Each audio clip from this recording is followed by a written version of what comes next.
Superchub! Greetings, fight fans watching around the world live on DAZN to 200 plus countries and territories. This is RWS Rajadamnern World Series. I am Aaron Surisampan alongside Mr. Joe Comerford.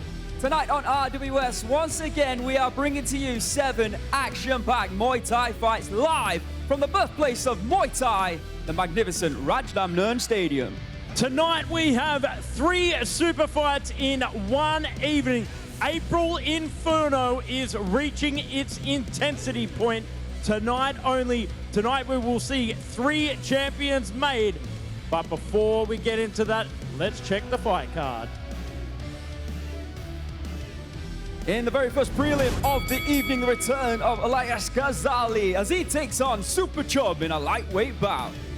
Next up, prelim number 2 and the final prelim of the evening from Thailand, Nuasingha will be taking on the very dangerous knockout artist Dmitry Changelia. Kicking off the main card, we have a trilogy bout on our hands. Paolo D'Antoni will be taking on Peemai. Then, of course, our first super fight of the evening at Super Bantamweight, Petchsaman will be taking on Petchsila. This one, a trilogy as well. And then moving on, the super lightweight world title is on the line. The champion, Dam will be taking on the Shark from Australia, Chad Collins. And then next up, it's main event time. The super welterweight world title will be on the line. The chosen one, Daniel Rodriguez, will be taking on Hercules. Then to finish up this sensational evening here at RWS, Malaysian phenom Miki Ghazali will be taking on Aekmongkol. Stacked fight card, let's get it started. Welcome everybody to RWS Rajadamnern World Series! Ladies and gentlemen, introducing your Malaysian warrior, Elias Ghazali.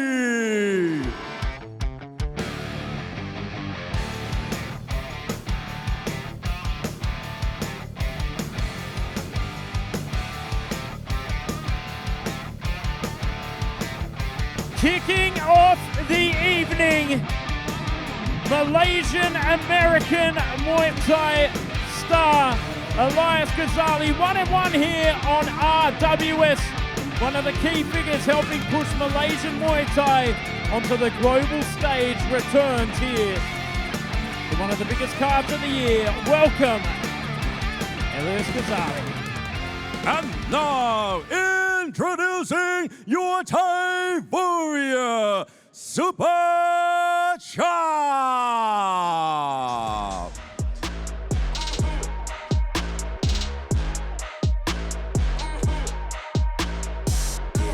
And here comes his opponent, Superchub. Another fighter who we've seen 2 times previously, like his opponent here on RWS. And like his opponent, he is also 1-1. Let's see if the Chubster here tonight can get back into the winning column in his first appearance of 2026 on the World's Premier Muay Thai promotion, RWS. Welcome back, Superchub, the Rajadamnern World Series. Nice necklace. Not only welcome back Superchub, but once again I'd like to welcome back the Muay Thai viewing world live on DAZN. What a night of action we have lined up for you here tonight. This is the biggest fight card of 2026 to date. The 3rd installment of April Inferno. Last week, Joe, for all those that missed it, we made history, of course, with Igor Bikrev becoming the first ever Russian to pick up the Rajadamnern Stadium world title. Here tonight, we're looking to see if Jack Collins, in our second super fight of the evening out of 3, can become the first ever Australian. There we can see the tail of the tape to kick things off here tonight. At lightweight, 135 pounds, current champion is, of course, Igor Bikrev. In the red corner, Elias Ghazali from Malaysia, representing both Malaysia and the USA. Father Malaysian, his mum from the USA, 23 years of age, standing at 176 centimeters, weighing in at 134.9 pounds. He has a reach of 178 centimeters. Born in Kuching in Malaysia. Probably not saying that right, but it sounds great. 43 professional Muay Thai fights, 32 victories, 9 losses, and 2 draws. There you can see Rajadamnern Stadium in all its majestic, immersive beauty. And here, Mr. Beer just explaining to the crowd in attendance that this is indeed the Y Crew, done before every traditional Muay Thai fight, done in honor of the fighters, masters, trainers, and indeed the gym or camp they fight out of and represent. And you will be seeing this being performed before each and every fight by both fighters here tonight, as indeed you do see it each and every night at Rajadamnern Stadium. Coming up next, this is a fight that could easily be on the main card. Nuasingha will be taking on Dmitry Changelia. What a fight that is. 157 pounds, I believe.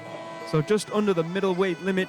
With both fighters probably got their eyes, I'm not sure, at 154 pounds or 160 pounds, super welterweight or middleweight, but we'll see who advances in that one. 2 good performances by Nuasingha and Dmitry Changelia last time that we saw them both here on RWS. So to both coming off victories, it makes sense to put them together. And that's a fight that neither can afford to lose, and both will be looking to win, like I said, to get closer to a potential title shot in the not so distant future. So going back to the fighters in the ring, Elias Ghazali made his debut last year, taking on Ruslan Tuktarov. Unfortunately, didn't get the victory that night, but back in February, great fight against Haru Akita. He was able to come away with a very impressive victory indeed. In the blue corner, Superchub from Thailand. There he is, 21 years of age, sporting a necklace that you might see Joe Comerford walking around town in. Standing at 173 centimeters, he weighed in at 134.8 pounds. He has a reach of 174 centimeters, meaning that Ghazali has a 4 centimeter reach advantage. Born in the south of Thailand, down in Nakhon Si Thammarat. 52 professional Muay Thai fights, 41 victories, 11 losses. Like I said, he has competed 2 times previously here on RWS. 1 victory, 1 loss. His first fight was against Mohamed El Mahdi back in November last year, where he took a win. A month later, got in there with Carl Tanyan. Remember Tanyan? 6-0 here on RWS. He got a win over Superchub, and great fight that one. So Superchub here tonight in his 3rd fight on RWS, looking to get back into the winning column if he can. So 3 super fights tonight. Can Chad Collins, like I said, make history, becoming the first ever Australian to pick up the Rajadamnern Stadium belt? I mean, it was Davina Martin, wasn't it? He became the first ever Australian to challenge for the belt. It's pretty ridiculous, isn't it? The fact that we've got all that Australian talent over the years. And I'm the first Australian commentator on RWS. Wow. Bring this man a belt. But I'm just saying, Joe. Well, I certainly need one. I'm not wearing one at the moment. Australian Muay Thai, absolutely incredible over the years. I mean, outside of Thailand, one of the premier countries in terms of Muay Thai talent. And the fact that it's, within all that time period of producing such amazing names, that this will be the first male to have a shot at the Rajadamnern Stadium title belt. And I think it really just shows the purpose of RWS. Because without this show, without this promotion, I think fighters who did probably deserve a title shot might never get it, be it not for RWS. And Chad, over the years, I mean, what a career he's had. Not just in Muay Thai, of course, but in kickboxing and overall combat sports. He's been sensational. So when I heard that RWS were teaming up with Glory and teaming up with Rise, more specifically, the first name that a lot of Muay Thai fans wanted to see compete here on RWS was Chad Collins. Little did we know that he was going to jump straight into a title shot, and I'm all for it. I cannot wait for the second super fight of the evening. That will be Dam Paranchai against Chad Collins. First super fight of the evening. What a fight this is. Petchsaman against Petchsila. I mean, the first fight between these two was extraordinary. Petchsila looked like he was walking away with this one after 3 rounds. But all of a sudden, Petchsaman started to hustle, started to find his shots, started to make life difficult for Petchsila. And he ended up winning the final 2 rounds. And he ended up retaining his belt, defending his belt that night. But due to the controversy, I didn't think it was that controversial. I thought Petchsaman deserved the win, if I'm being honest. All the fans, including myself, did want to see that fight again, and Petchsila, well, he made sure of it in the return bout by knocking Petchsaman down and out. And that will be our first super fight of the evening. Of course, the main event will be Daniel Rodriguez taking on Hercules. There's the other Ghazali brother. What a talented family they are indeed. With the official introductions, I'll now hand you over to Mr. Beer.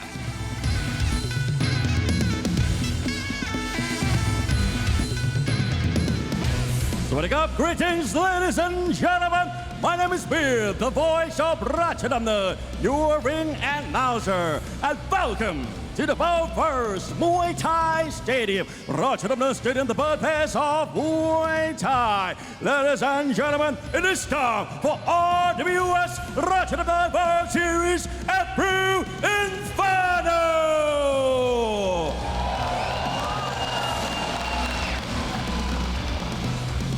We are broadcasting live to over 200 countries around the world on the zone. And now it is time to start our first prelim. This is Muay Thai, and this is Rajadamnern. Introducing your referee in charge, Mr. Aran Nutgalang.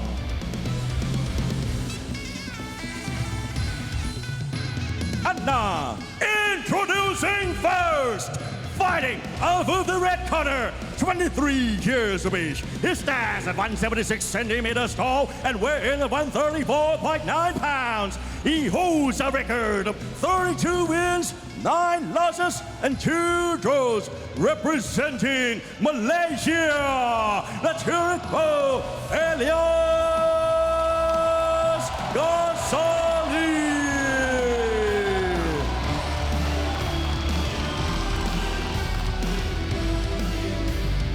Introducing his opponent, fighting out of the blue corner, 21 years of age. He stands at 173 centimeters tall and weighing 134.8 pounds. He holds a record of 41 wins and 11 losses, representing Nakhon Si Thammarat Province, Thailand. Let's hear it for Superchub.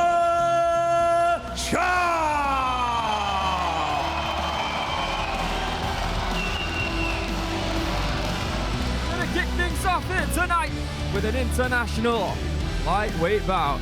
Elias Ghazali, representing both Malaysia and the USA, taking on Superchub. Thank you to Alicia for getting us underway. 3 3-minute rounds. Muay Thai action starts right now on the 3rd April Inferno.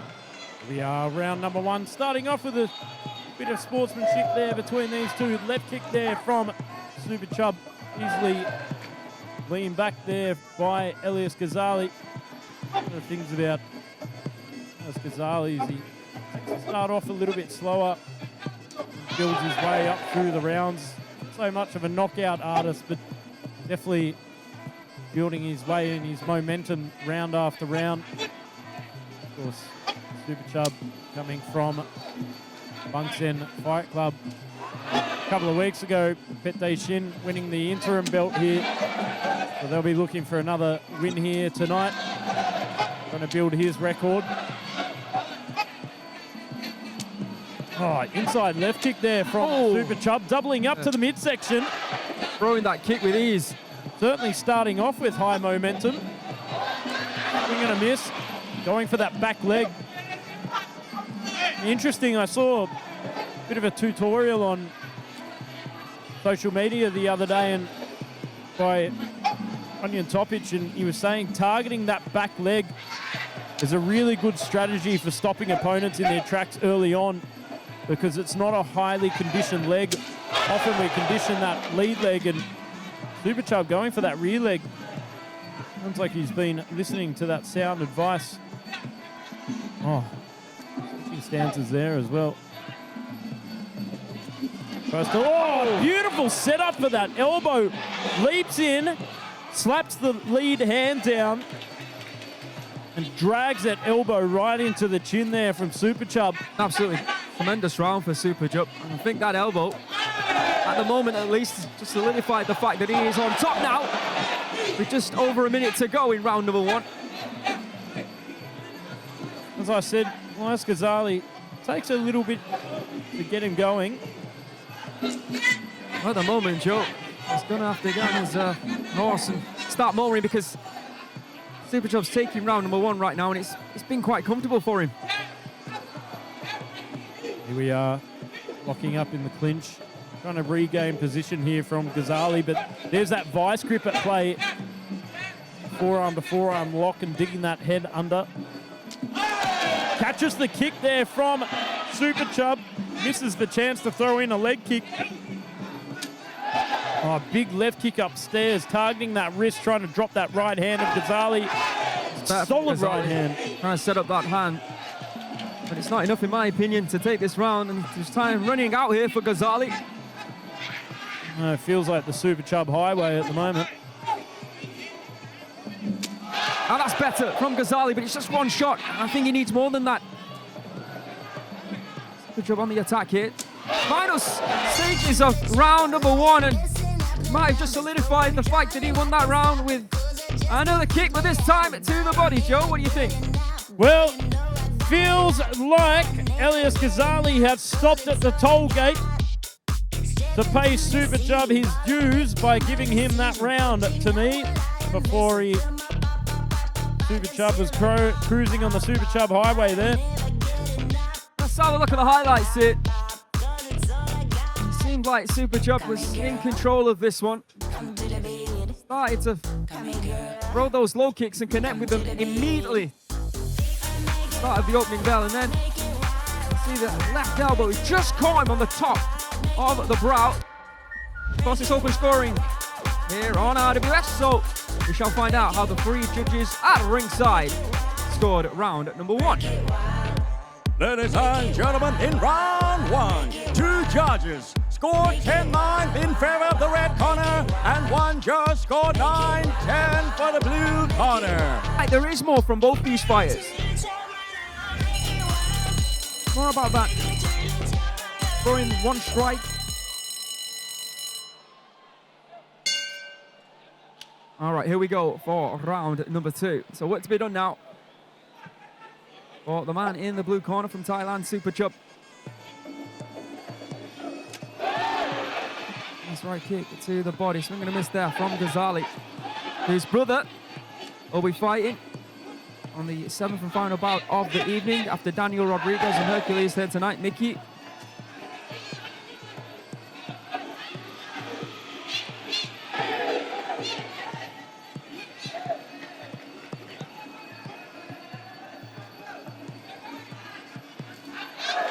Good block there from Superchub, but he's not attacking back.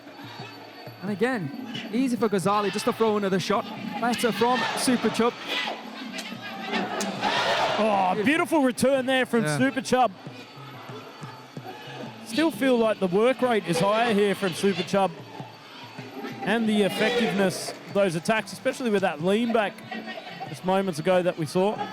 Oh, nice left hook to left kick there. Oh, good return, but cross block there from Elias Ghazali. Mitigated the damage there from that right kick. Oh, solid right hand over the top to regain control outside of the clinch there moments ago. Here we are, locked up against the ropes. We get peeled apart.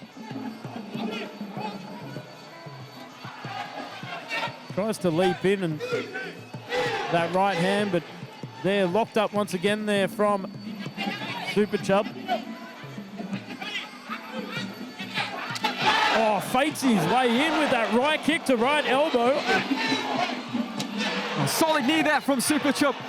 You see that right knee delivered to the left side of the body with intent against Ghazali. Love that positioning with the vice grip there as he digs his head under the chin and then creates space for those devastating good left knees. hand. You know, Superchub walked straight into that.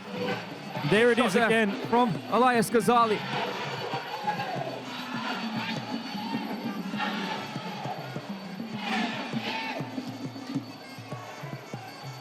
And I'm on the fence now as to who's winning this round because of round number one. Good knee there from Superchub once again, but I tell you what, Ghazali also delivering some good shots. That's a beautifully timed elbow from Superchub that time. But again, maybe a little bit too relaxed. He finds those good shots, doesn't he, Superchub, but he then doesn't move in. Doesn't seem to have that killer instinct that other fighters have. Maybe it'll come with age, maybe it'll come with time. Still only 21, let's not forget.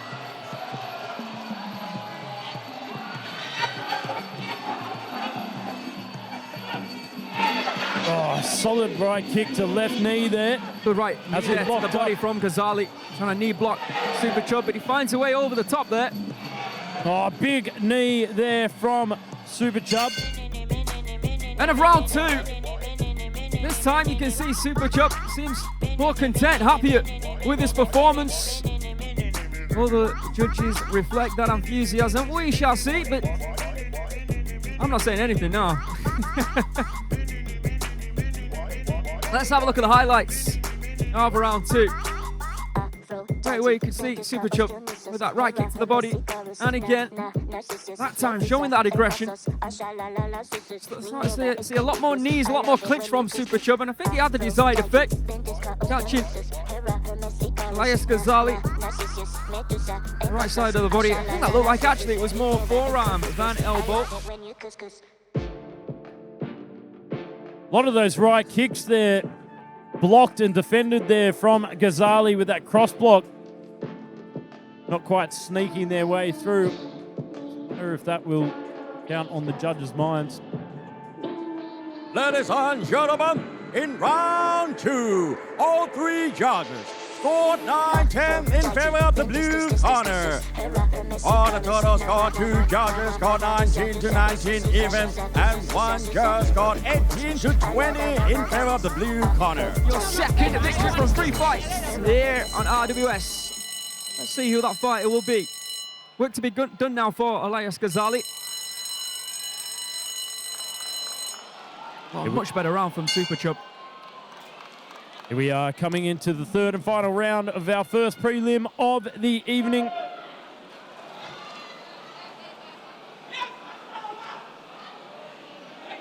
All right, boys, who wants it? Let's find out. Oh, big left kick straight out of the gate there from Ghazali and returns with a right after that exchange. Big hands there from Superchub. Ghazali looking for an elbow. Solid right kick there. You can see the hands of Ghazali starting to moulder now. But straight back to the clinch. Madness here from Superchub. That vice grip just dragging down on that head to create the space. Then you can see Ghazali trying to dip his hips, the Superchub's hips, to nullify the action.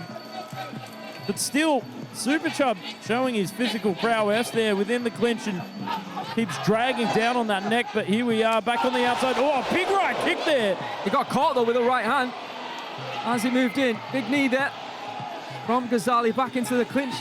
Let's have a look at it again. There is that right hand. They're getting clipped to the body. An elbow strike there from Superchub. And you can see Ghazali trying to deliver one back straight away. Oh, that was a sneaky knee. I did catch him as well. That's pretty clear, that. Superchub seems okay, though.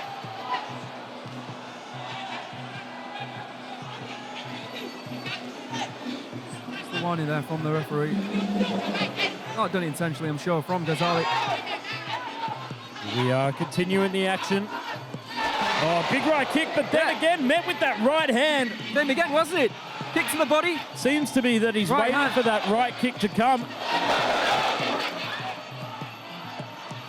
Oh, going to the body there from Ghazali with the overhand right over the top. Oh, that was a beautiful left knee there from Superchub. And that looked like it hurt Elias Ghazali.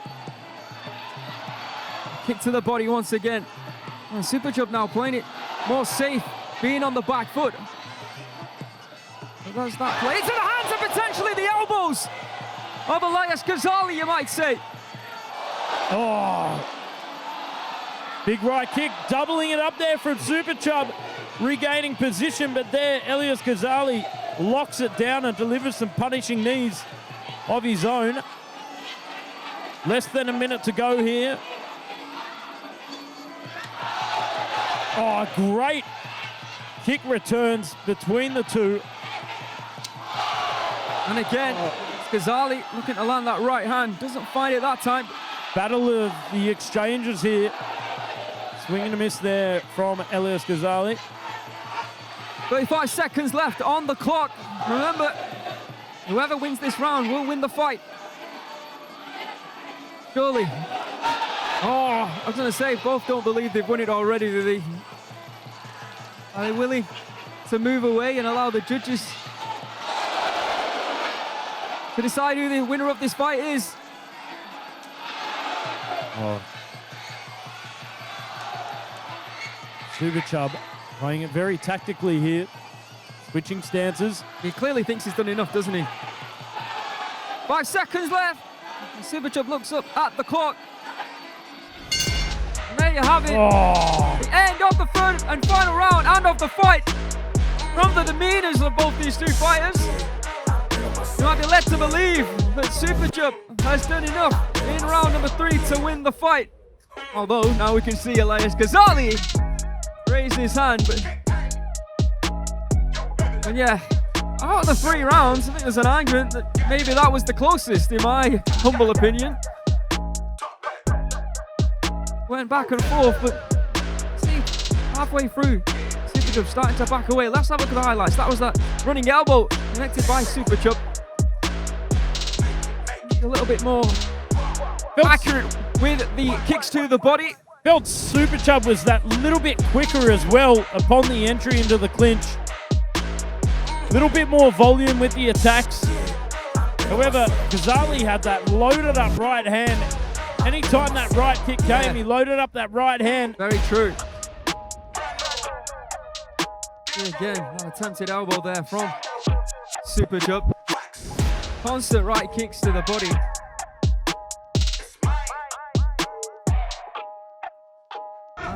That's what I'm talking about. Loading up over the top. And he did clip him with that right hand. Close over to Mr. Beer.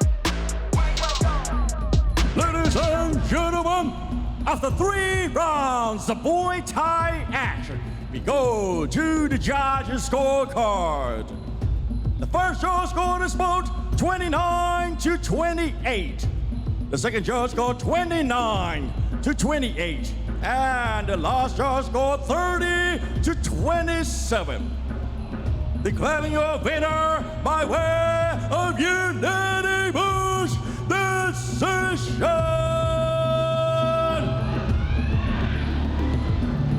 Blue corner, Superchub. Congratulations to Superchub. His first performance on RWS of 2020. Ladies and gentlemen, introducing your Thai warrior fighting out of Rajadamnern, Thailand. Please welcome Nuasingha.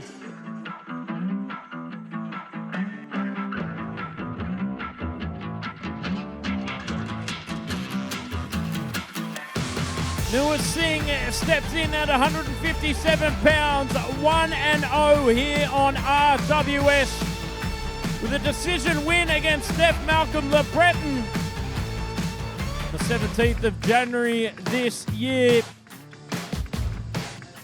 Showed control and composure over 3 rounds.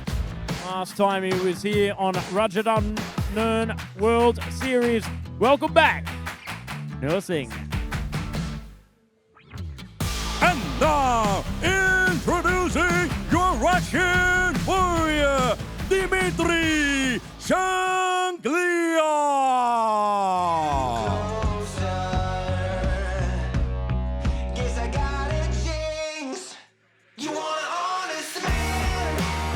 And as like nursing, Dmitry Changelia, Superchub is 1-0 here on RWS. But let me tell you something, Joe Comerford.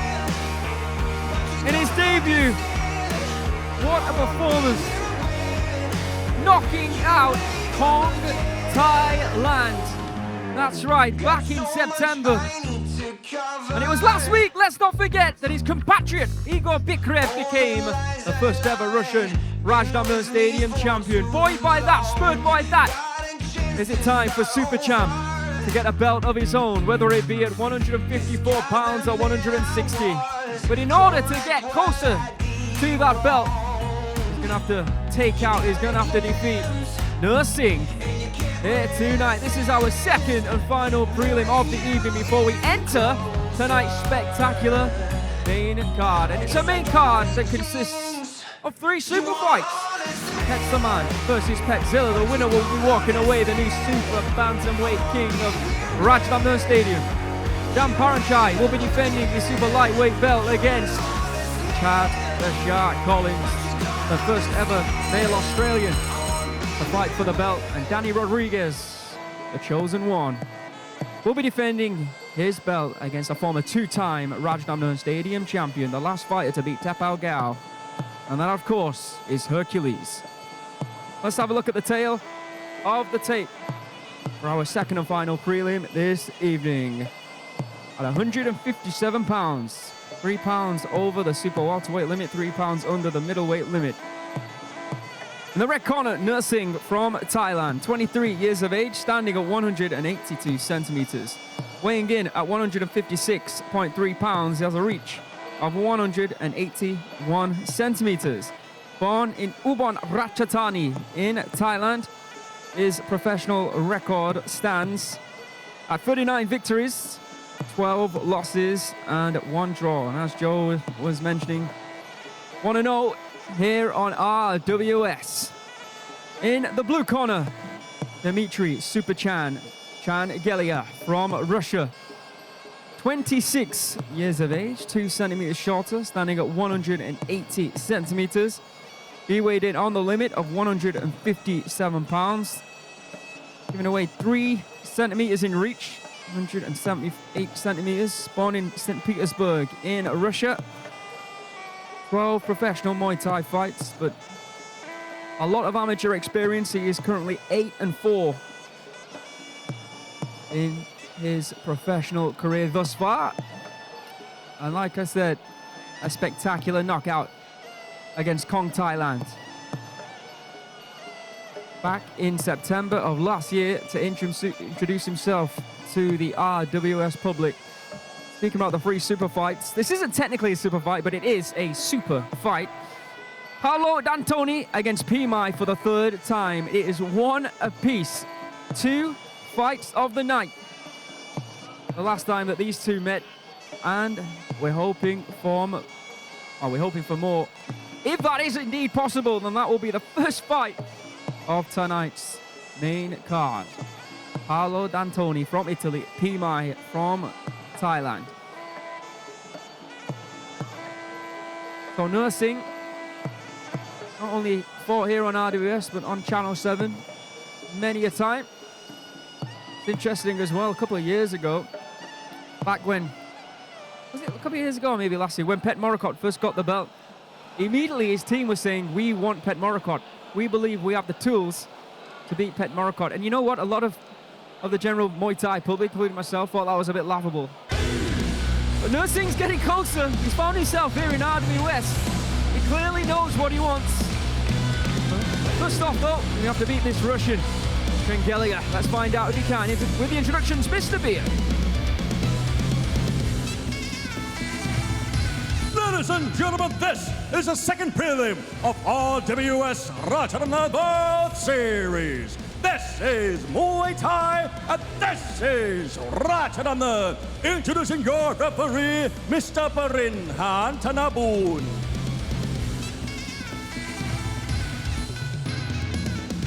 And now, introducing first, fighting over the red corner, 23 years of age. He stands at 182 centimeters tall and weighs in at 156.3 pounds. He holds a record of 39 wins, 12 losses, and 1 draw, representing Ubon Rajadamnern, Thailand. Let's hear it for Nuasingha.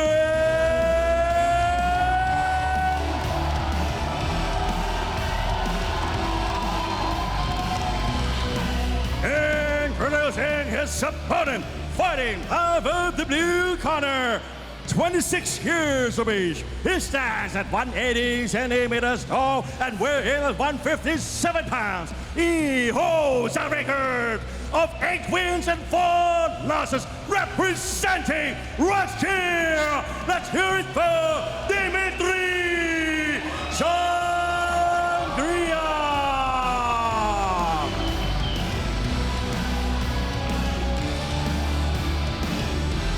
Biggest fight of the night, in terms of pounds anyway, 157. And it will be our new ring build. Wow, Karima, to get us underway. 3 3-minute rounds. Forward pressure here from Changelia, Super Chan. Oh, goes to the body with that stiff jab. Nuasingha certainly felt that one. Going to the body again with that big combination. Catches the leg. Tries to set it up, but digs in that body shot to deliver. Spinning back kick as well. High pressure here from the Russian. Tell you what, Russian fighters are certainly on the rise here at RWS. Of course, Menshikov a couple of months ago with that big right hand, and then Vikrov last week winning the lightweight title. Moving forward again. A lot of pressure here from Dmitry. Then go into that body. Oh, goes up top, mixing up the levels. Certainly putting Nuasingha on the back foot. Oh! Swing and ding there from Dmitry Changelia. He's really targeting that body with that left lead jab. It's working. And again, that time faking upstairs to go with the right, find the left, and again, Nuasingha trying to counter with that right kick. Actually finds that right low kick. Again, Joe, spotted it. Body shots from Changelia. You can see some of the handiwork, or the leg work, would you rather, that right kick targeting that gap between the forearm and the bicep. Right on Changelia's elbow. A lot of reddening there on the left side. Ooh. Oh, there it is once again. That left arm has certainly dropped quite a bit. Oh, big elbow attempt there from Changelia. It looked like it might have just got through. And unsettled Nuasingha as that spinning back kick did as well.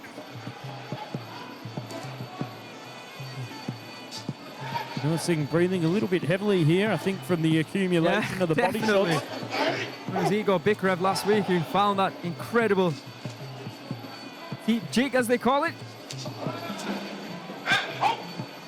Become the first ever Russian to win the Rajadamnern Stadium gold. I think it was in record time as well. 38 seconds, congratulations to him. Dmitry Changelia taking a little page out of his book, going to the body here against Nuasingha. You can see that left arm has certainly dropped quite a bit. The accumulation, yeah, right there, that gap between the forearm and the bicep, as I said before, the elbow area. Oh, and again, tell you what, that is going to be a sore hand, or a sore arm, would you rather. All of the body shots here, kicks and a knee there from Nuasingha. Obviously, the left and right hands coming in from Changelia. Big left kick there from Nuasingha. Final few seconds here of round number 1.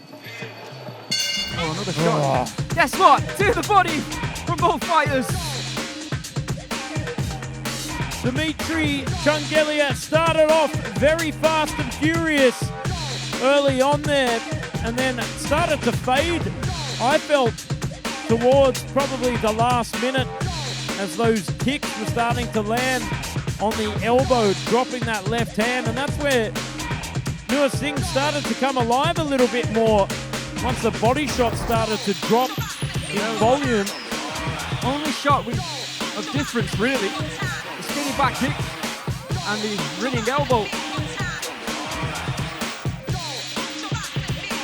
Nicely done there from Changelia. Lots to think about from Nuasingha. Let's see who won round number 1. Ladies and gentlemen, in round 1, 2 judges scored 10-9 in favor of the red corner and 1 judge scored 9-10 for the blue corner. The open mouth there for Nuasingha, but let's see what round number 2 brings us.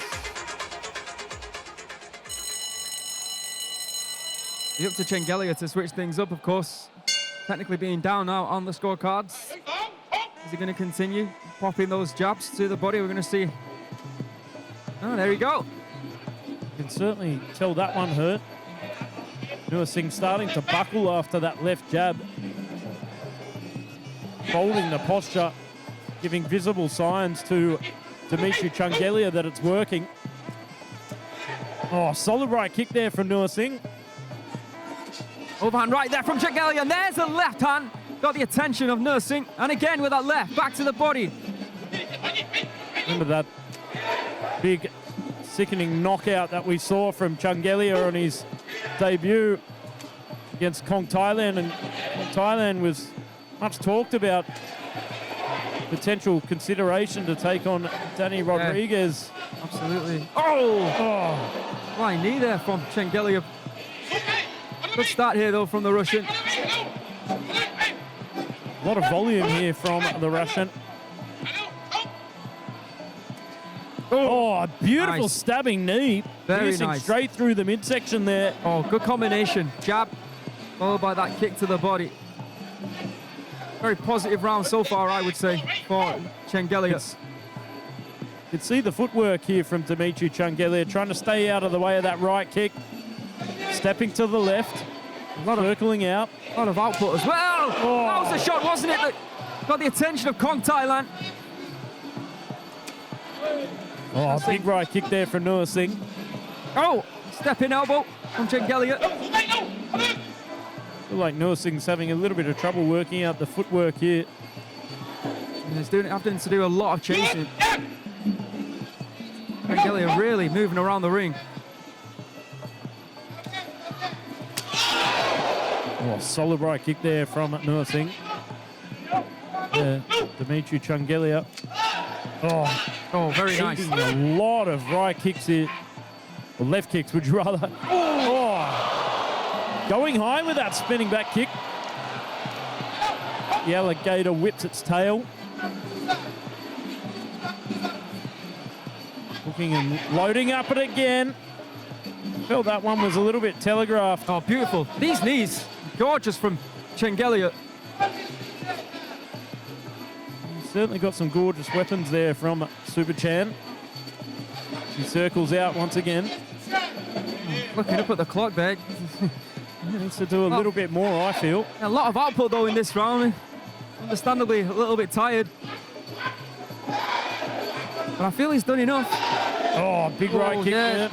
Yeah, a lot of kicks though to the body. Something he's going to have to start to defend in the future. And again here from Nuasingha, that's far too easy. It's not a great look in the eyes of the judges, Joe. And again, 3 or 4 in a row there. And it was moments like this that got Nuasingha over the edge in the last round. Is that going to play on the judges' minds in this round as well? Yeah. That last output. We shall see.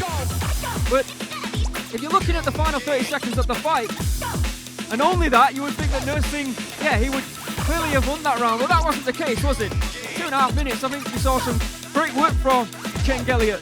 Those knees especially. Very good. But Nuasingha with that right kick, it was a little bit too easy, wasn't it?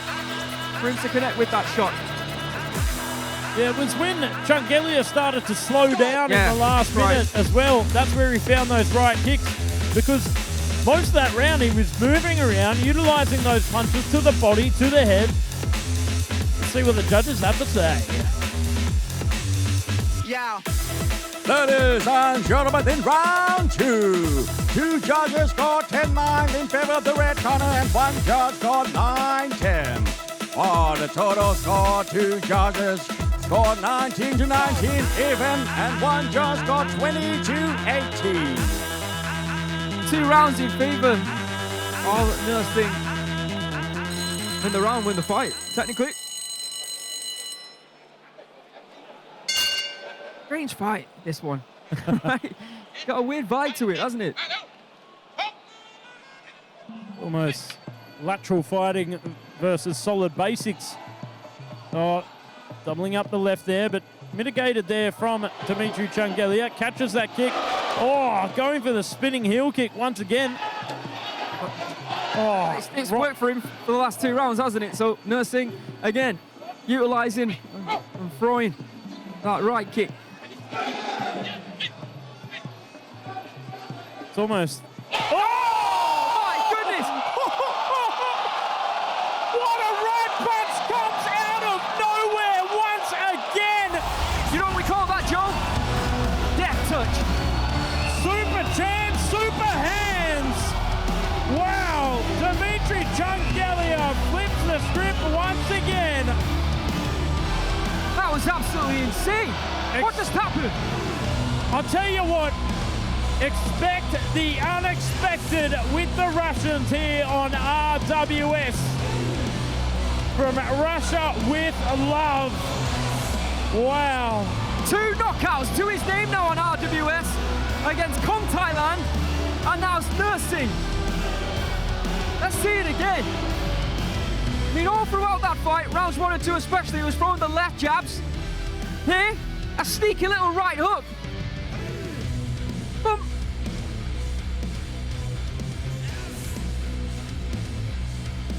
Oh! Just when you thought it was going at Nuasingha's way with that accumulation of the right kicks. And then, oh, the sneaky right hand over the top. You see the chin, didn't you, of Nuasingha just explode. Oh. He was not expecting that. Combine that with the power that this man has. That's why they call him Superchub. Wow. That was spectacular, and I think it caught us all off guard. Over to Mr. Beer. Ladies and gentlemen, after 31 seconds in round 3, we have the winner by way of knockout blue corner, Dmitry Changelia. It's been an incredible week for Russian Muay Thai, and what a win that was. Welcome back to RWS Rajadamnern World Series. We thank everybody watching around the world live on DAZN for staying with us. I am Aaron Suri-Sompan, and he is still Mr. Joe Comerford. After 2 sensational prelim bouts, we are now moving on to tonight's main card. But before we do that, let's just recap the last couple of weeks of April Inferno. The first event of April Inferno, we saw 2 amazing main events, 2 title changes, and then last week we made history. Of course, it was Igor Bykov who was able to knock out Sengmany with that teep jig, that kick to the midsection in record time to become the first ever Rajadamnern Stadium World Champion.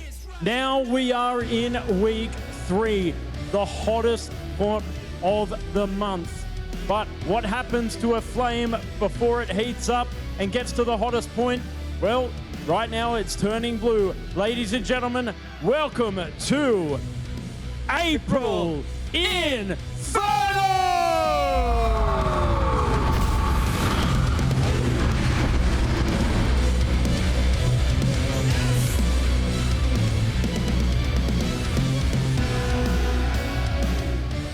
And right now, let's go and have a look at the fight card.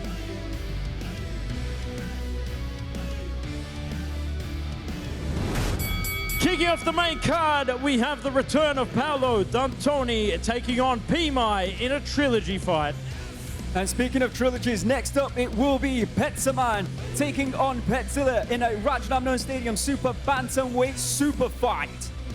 And then moving on, we've got Dama Paranchai defending his super lightweight crown, taking on the first ever Australian male to compete for a Rajadamnern Stadium title, Chad the Shark Collins.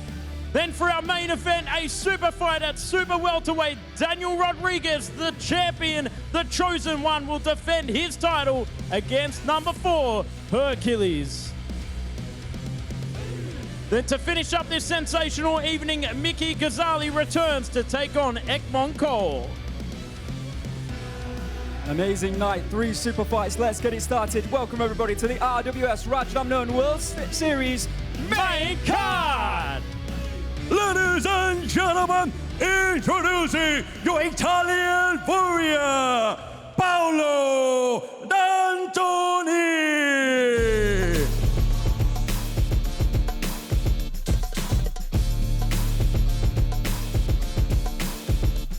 Paolo D'Antoni coming back, looking confident as well. Back to the ring here on RWS. We know his history. We know he's took on his opponent 2 times previously. We know in his last fight, it was him who got the win. And we know it's him here tonight who is looking to try and stay in the winning column and make this 2-1 in favor of him. And now, introducing your Thai warrior fighting out of Bangkok, Thailand. Please welcome Peemai.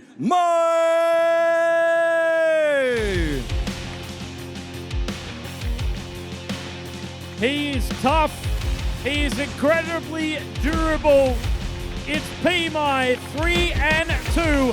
Of course, this is a trilogy fight. Peemai has 1 win over Paolo D'Antoni, the 3rd of January in 2026 via decision.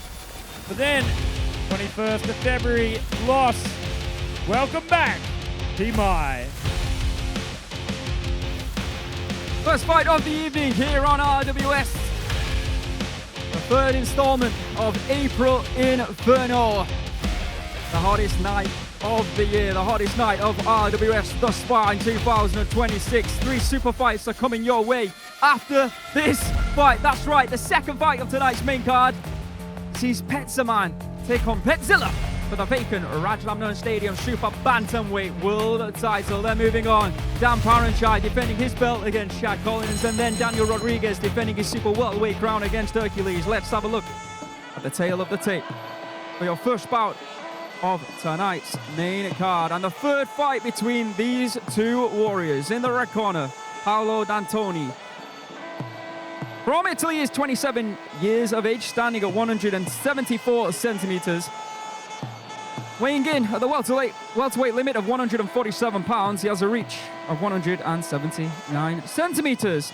Born in Mannheim in Germany, 18 fights, 11 wins, 7 losses, 3-1 on RWS. And of course, don't forget a big congratulations to all 3 winners of the Thailand Privilege Card membership, the best international Muay Thai fighters of 2025, Marie Rumet, Barbara Aguirre, and of course, Carl Tanyan, winning that visa worth 900,000 baht each to stay here in the kingdom to pursue their dreams of the art of 8 limbs for up to 5 years. Absolutely, and of course, 2 of those fighters in Barbara and now Marie Rumet are champions of Rajadamnern Stadium, and Carl Tanyan undefeated in 6. There you can see Tananchai Sitsongsapinong, the current interim Rajadamnern Stadium middleweight champion, was supposed to be fighting Pet Morakot next week, but unfortunately, due to an injury, Salim Khan will be now competing for that belt. That will be taking place next week, but we hope to see Tananchai back in action very soon indeed. There is Peemai in the blue corner from Thailand, 2 years the elder of Paolo at 29. Similar height, 173 centimeters, weighed in at 146.7 pounds. And then, of course, coming up next, Petchsaman versus Petchsila for the 3rd time. That is a vacant Super Bantamweight World Championship Super Fight. Of course, under the banner of April Inferno as we hit our hottest point. The red flame turns blue. Scientifically proven, my friend. So, Paolo D'Antoni, like I said, 3-1 here on RWS, training out of Sitsong Pinong. That's why Tanachai is in his corner. Last year, he made his debut with a third-round knockout over Hamid Rakabi, then moving on to defeat Hong Chong Yang. But this year is where the rivalry started. The 3rd of January, to be precise, where he lost to Peemai. Then, a month later, the 21st of February, it was Peemai who got the victory. Oh, sorry, he defeated Peemai, and now we shall settle it via a trilogy fight, unless it's a draw. In the blue corner, there is Peemai, like I said, 176 centimeters tall, so 3 centimeter height advantage to D'Antoni, fighting and training out of Bangkok here in Thailand.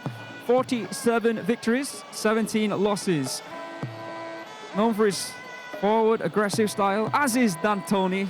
Known for his rivalry with D'Antoni. Here on RWS, does have a decent record. Does Peemai? 5 fights, 3 wins, 2 losses. Started in 2022. Went over Nurmagomedov Islamov, defeating Omar Sangmarokot next up. Lost to Neil McGreevy, then defeated Paolo, then lost to Paolo. And here we are for the trilogy. The first 2 fights were absolutely insane.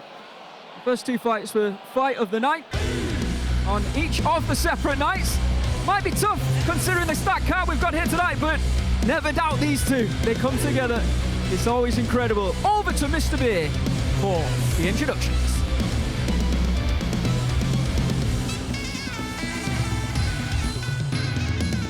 Swadding up, ladies and gentlemen, I'm Beard, your announcer, and now it is time for RWS approved Inferno. Feel the heat of Muay Thai from our 3 big super fights coming up this evening. And now it is time to start the first main card. This is Muay Thai. This is Rajadamnern. Introducing your referee in charge, Mr. Chanin Thepsupan. And now, introducing first, fighting out of the red corner, 27 years of age. He stands at 174 centimeters tall and weighing at 147 pounds. He holds a record of 11 wins and 7 losses. He is German kickboxing champion, representing Italia. Let's hear it for Paolo D'Antoni.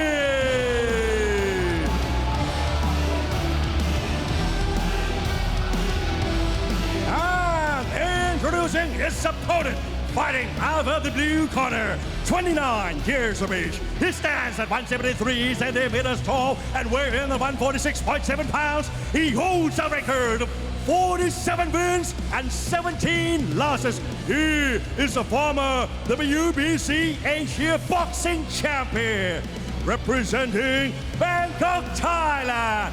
Let's hear it for Peemai.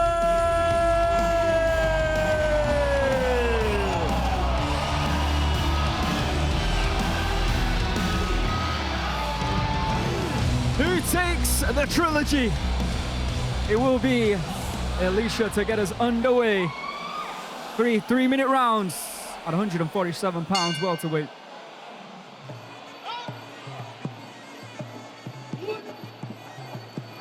Left kick straight out of the gates. Oh, nice hands there from D'Antoni. Oh, solid left kicks as well. Yep. Oh, kick for kick. Oh, big right hand there from Peemai. Tell you what, Paolo doing well to stay upright from that. Both looking for those right hands. Stylistically, you know when you just find 2 fighters who just match up perfectly. These 2. Incredible find. Right hand there from Peemai. It's almost like the hall of mirrors here within the ring. Just reflecting off each other. And often we see Peemai rely on that left kick, and then earlier on, Paolo D'Antoni going for the solid right hand straight down the pipeline there from Peemai. Trying to send Paolo D'Antoni to the new year. Oh, big left kick straight up onto that firing arm there. D'Antoni.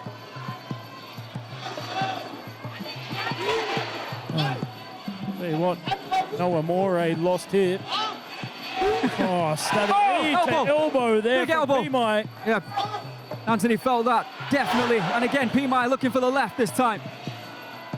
Love Pretty fights much like this when there's so much on the line between the two. Oh! Bit of a slip there, was it? I mean, this is round 7, technically, Joe.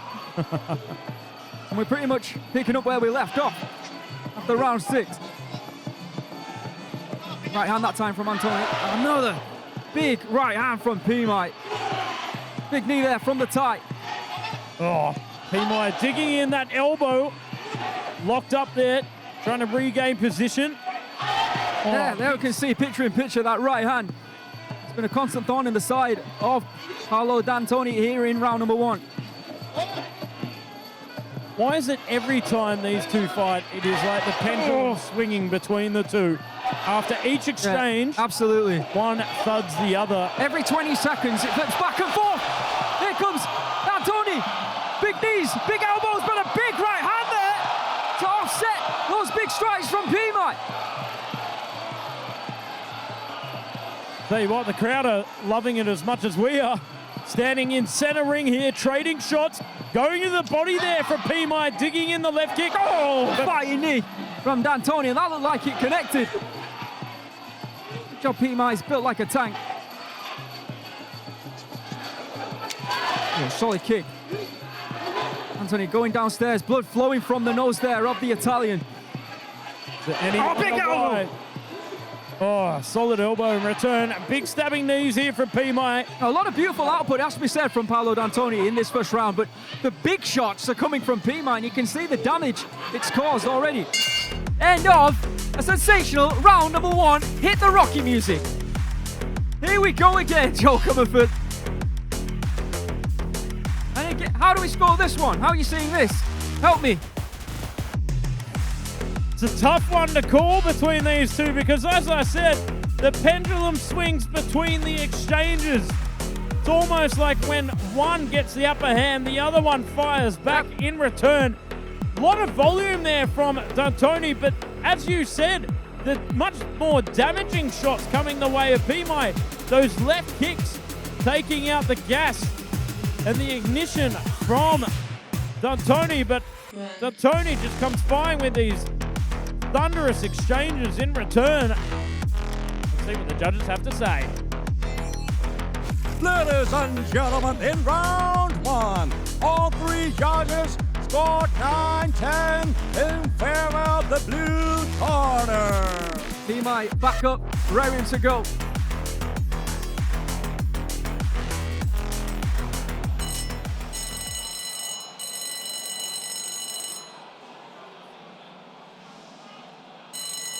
All right, here we go. Round number 2 upon us.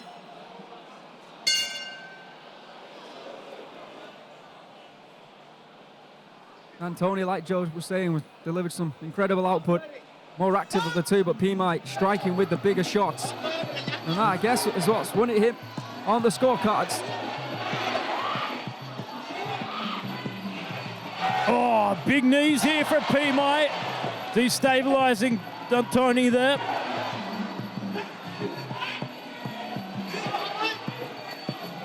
Oh, big knee in return there.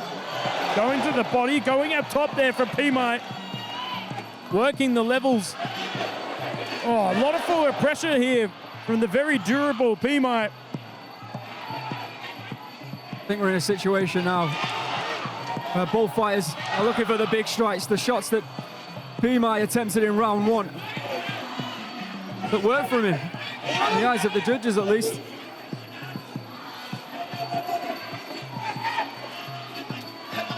I mean, just looking at some of the stats here from that last round, pretty much what we said. Oh, nice! Versus the effectiveness. Hook to the body, hook upstairs there from Paolo. But at the moment, it feels like volume and intensity and effectiveness here from Peemai. Oh, and then you say that big left hook. Going Nice to the right body. hand, from Peemai. Thrown and connected with that shot on 4 or 5 occasions already throughout rounds 1 and now round 2. Paolo hasn't really struck, just as I say that. Right hook there attempted, and again from D'Antoni, looking to strike the elbow.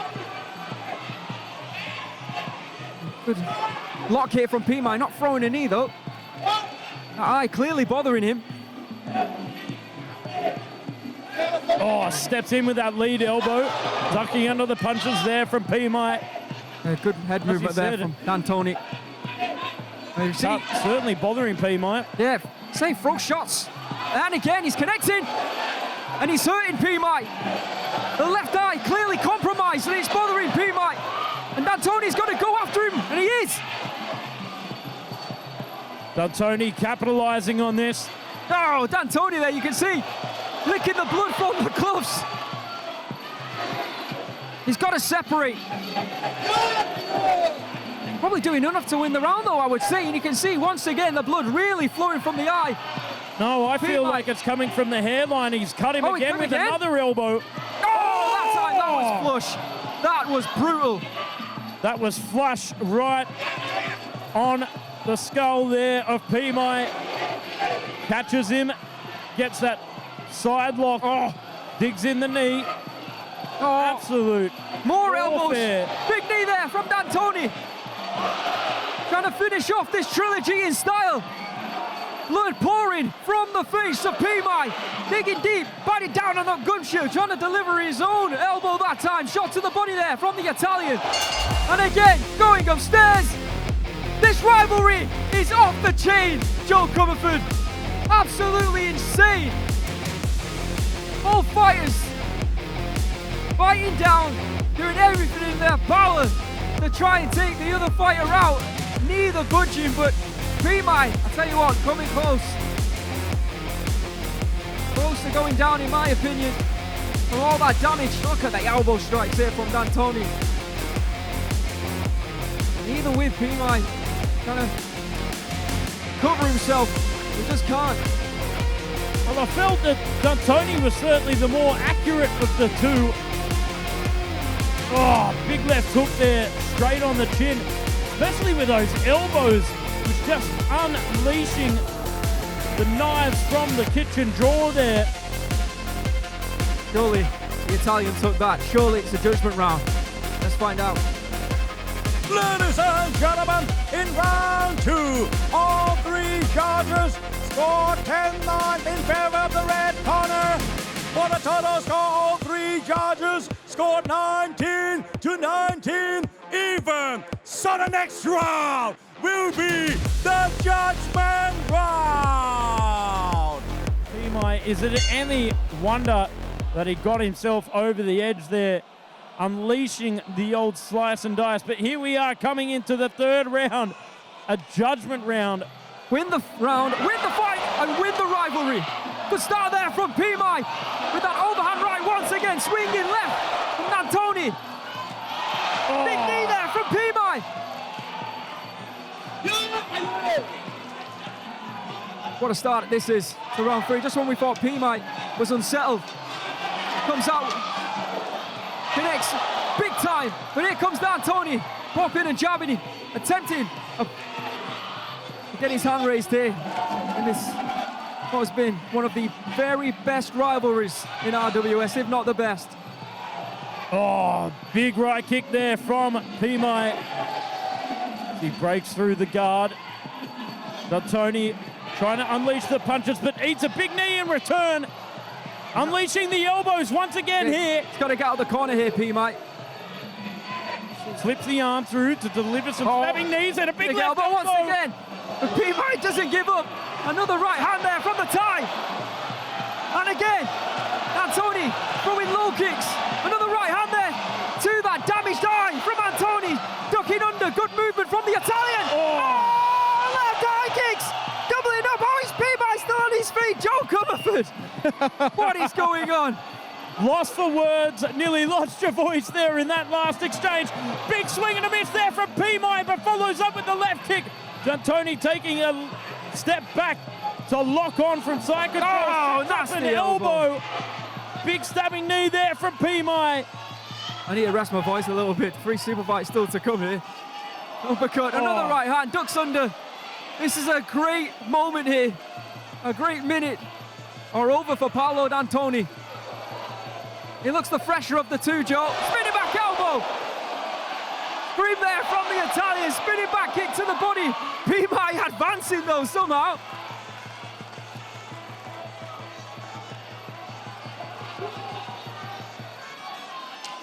Oh, stunning uppercut.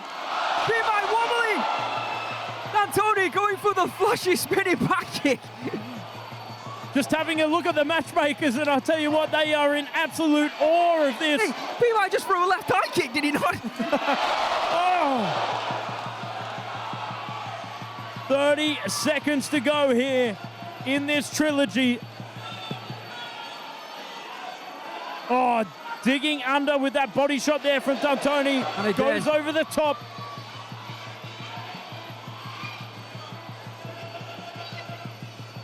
Pressing forward here from Peemai. Uppercut just glancing off the glove. Spinning attack there from D'Antoni.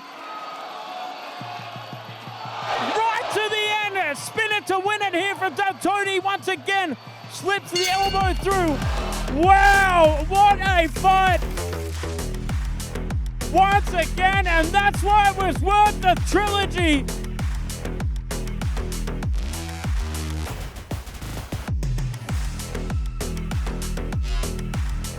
Both fighters raising their hands, very appropriately so.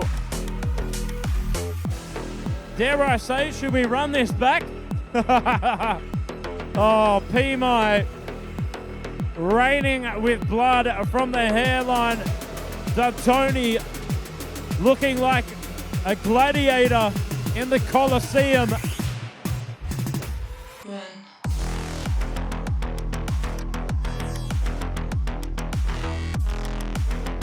Just looking at the elbows landed in this fight, 35 elbows landed here from D'Antoni, 8 in that last round.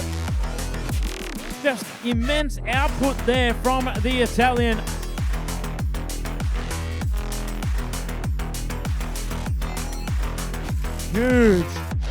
Huge volume from both gentlemen. An absolute war of the ages.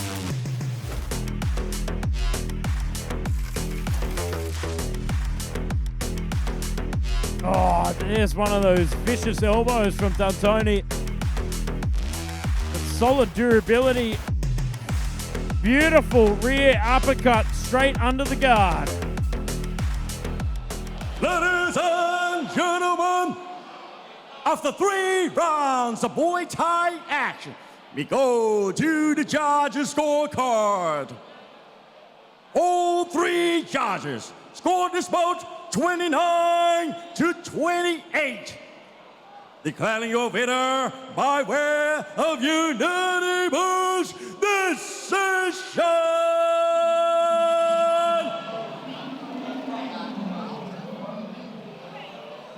Red corner, Paolo D'Antoni.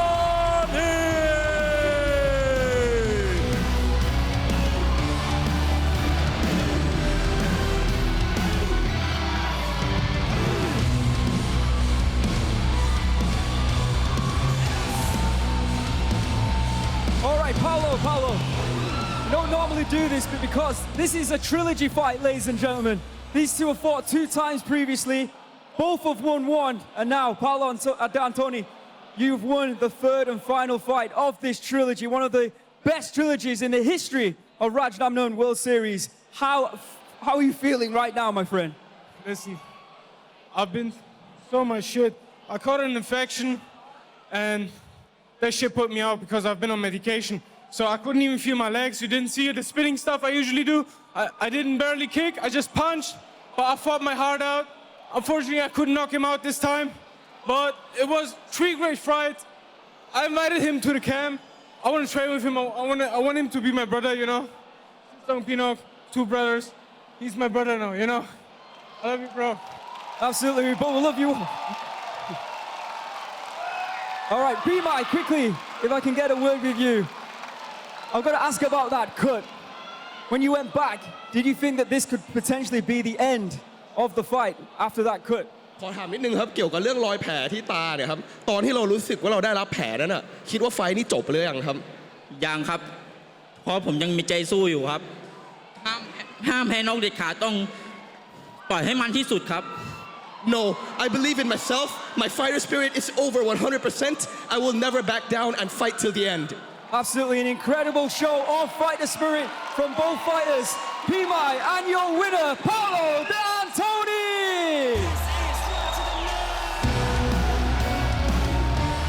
All right, both of you, that was very impressive. ชกได้สุดยอดมากคุณทั้งคู่นะครับเพราะฉะนั้นคุณทั้งคู่จะได้รับรางวัล Fighter Spirit Award. Both of you received a Fighter Spirit Award sponsored by Thai Wasadu 100,000 baht each. คุณทั้งคู่นะครับได้รับรางวัลไปคนละ 100,000 บาทสนับสนุนโดยไทยวัสดุ Congratulations.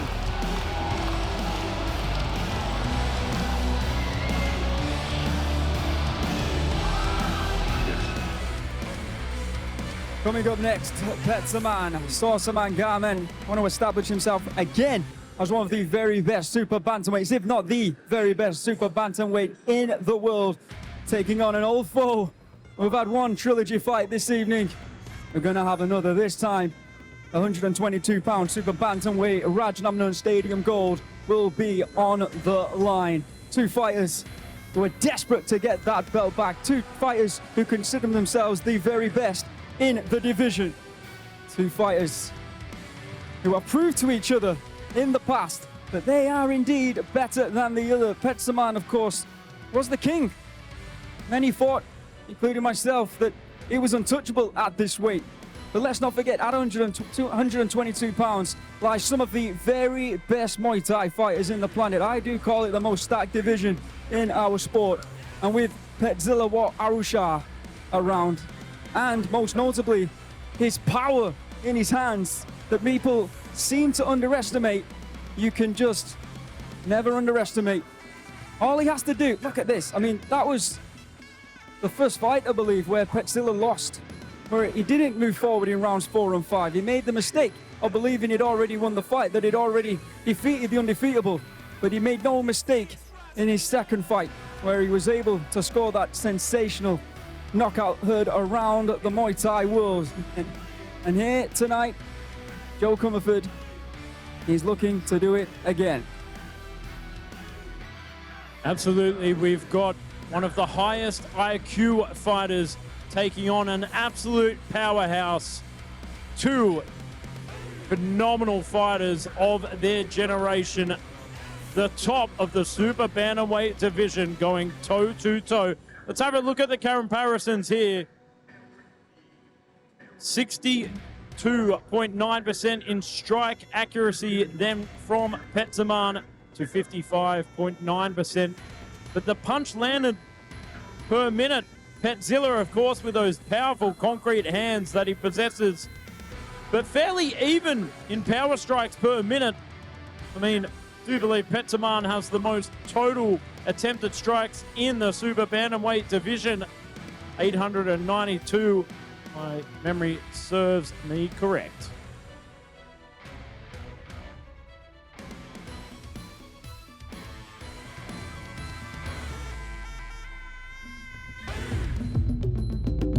Welcome back to RWS Rajadamnern World Series. After that incredible trilogy fight, we're now going to do another trilogy fight, this time for the Super Bantamweight Rajadamnern Stadium title. Joe Comerford, break this one down for me, the first of 3 super fights this evening.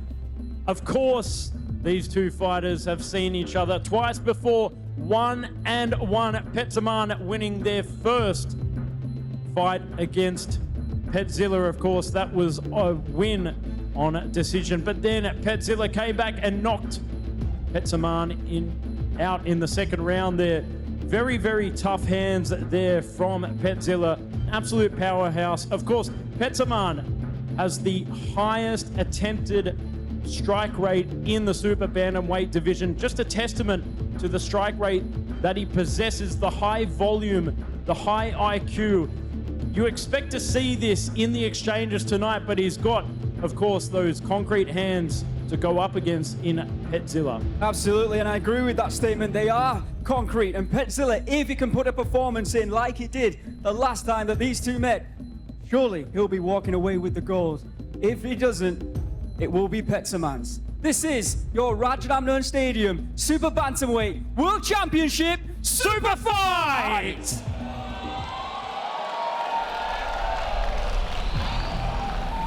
Five defenses, one king. Then came the Kingslayer, who shattered the reign. But that victory didn't stay with him for long. And in the end, who will claim the vacant throne?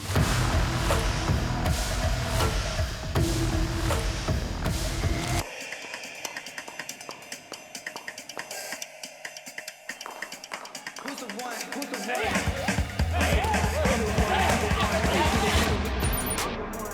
ต่อยกันมา2 ครั้งก็ผัดแพ้ผัดชนะมาถ้าชนะพี่เขาอีกรอบได้จะไม่ต้องคาใจอีกคิดว่าครบ5 ยกก็ชนะแล้วพลาดโดนก่อนก็เสียดีด้วยแล้วก็เสียโอกาสลุ้นยอดมวยเราก็นำข้อผิดพลาดจากไฟล์ที่แล้วมาทีนี้เอาใหม่ครับ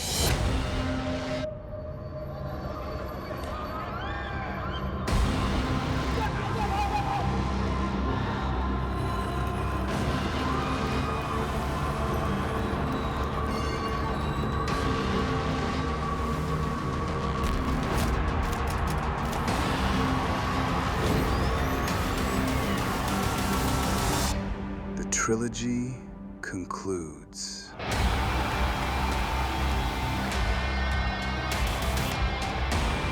ทิ้งฝีมือไว้ค่ายครับก็ต้องเป็นไฟเตอร์ครับไฟที่แล้วยังคาใจครับไฟที่3ก็เอาเป็นไฟแตกหักไปเลย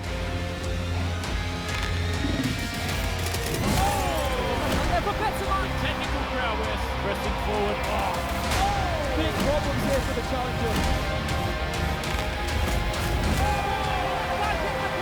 And again, back to the body. Unleashing hell from Petchsila. ไฟนี้ก็ล็อกได้ล็อกครับเงินล้านต้องเป็นของผมครับแรงจูงใจไฟนี้ก็เพื่อกลับมาทวงแชมป์เหมือนเดิม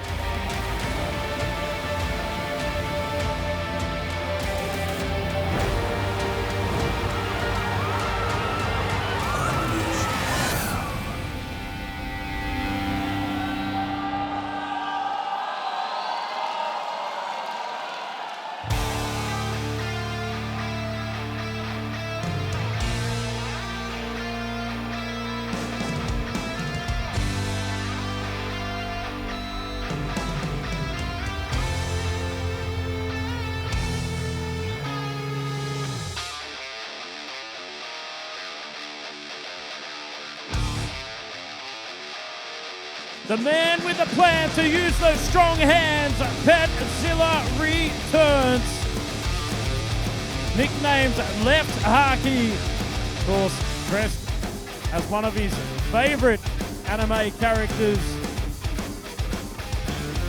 Zoro. A different kind of threat, explosive, aggressive, and always dangerous. Ready to take the fight.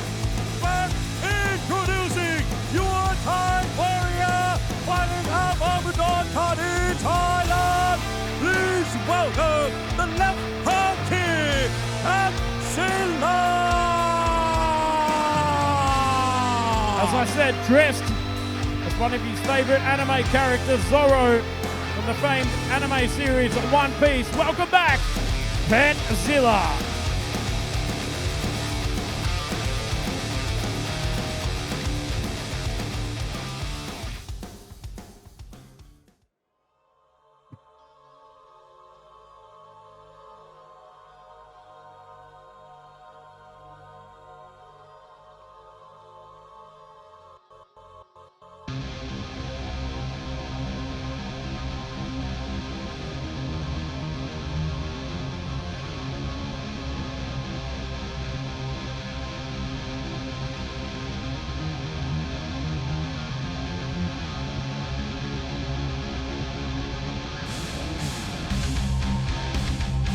The king walking and looking to get back on his throne. The first title run of Petchsaman back in 2024 and 25 was absolutely incredible, taking out some of the biggest names at 122 pounds, but it all came unstuck the second time that he met Petchsila last September. Since then though, 2 wins and a title eliminator. And now, introducing your Thai warrior fighting out of Surin Province, Thailand. Please welcome Petchsaman.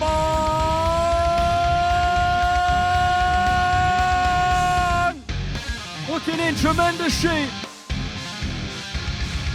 The former king of 122 pounds is looking to get back on top of the world. This is our second fight of that's right, second fight of tonight's main card. But our first super fight, the vacant Rajadamnern Stadium Super Bantamweight World Title on the line. Of course vacant, because after Petchsila lost to Kunsuknoi was ill, trying to make weight for a fight and basically determined that he couldn't make 122 pounds anymore. His future lies at 126. And so the title has become vacant, and so the title will be won here tonight. This is the Rajadamnern Stadium Super Bantamweight World Championship Super Fight at 122 pounds Super Bantamweight. In the red corner, the former champion Petchsaman from Thailand, 27 years of age, standing at 170 centimeters, weighing in yesterday here at the stadium at 121.6 pounds. He has a reach of 166 centimeters. Born in Surin in Thailand. What is a super fight, Joe? Well, I'll tell you what, there's a lot of money on the line. Super fights are where we bring the very best together. Of course, if you win in a super fight on points, you will receive 500,000 baht. But if you knock your opponent out, an extra 500,000 baht on top, amassing a whopping 1 million baht. And we have the Fighter Spirit Award, usually 100,000 baht tonight for our super fights. Whether you win or lose, if you show great heart, great determination, and a will to win over the 5 rounds, you could walk away with an extra 250,000 baht.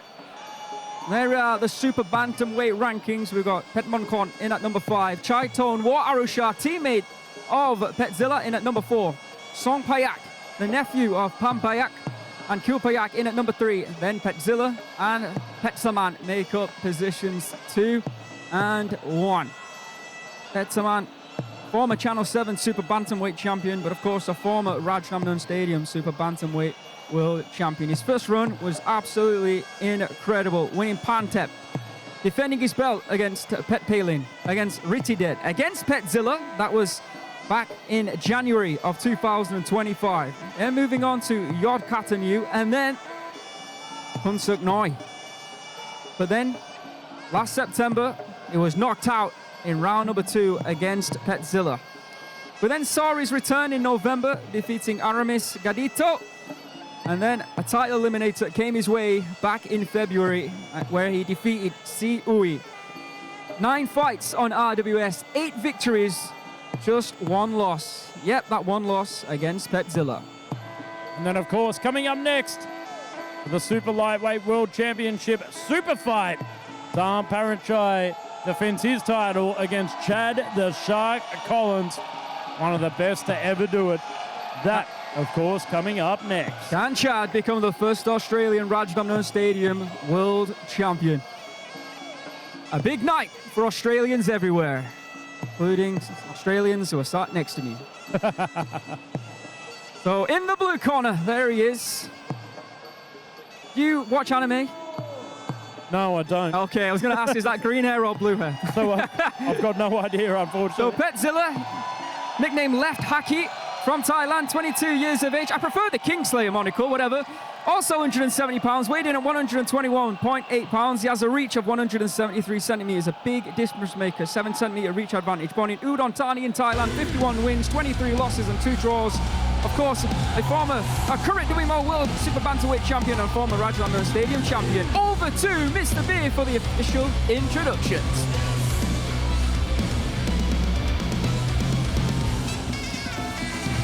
Ladies and gentlemen, it is time for the first super fight of RWS at Inferno. This bout is the Vacant Rajadamnern Stadium Super Bantamweight World Championship Super Fight.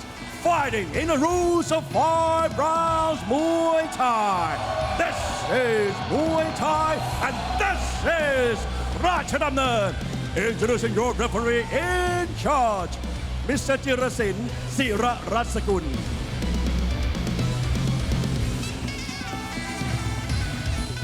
And now, introducing first, fighting out of the blue corner, 22 years of age. He stands at 170 centimeters tall and weighing 121.8 pounds. He holds a record of 51 wins, 23 losses, and 2 draws. He is a former Sports Writer Association of Thailand Young Fighter of the Year, and he is the current WMO World Super Bantamweight Champion and the former Rajadamnern Stadium Super Bantamweight World Champion representing Udon Thani, Thailand. Let's hear it for the left Hercules Petchsila.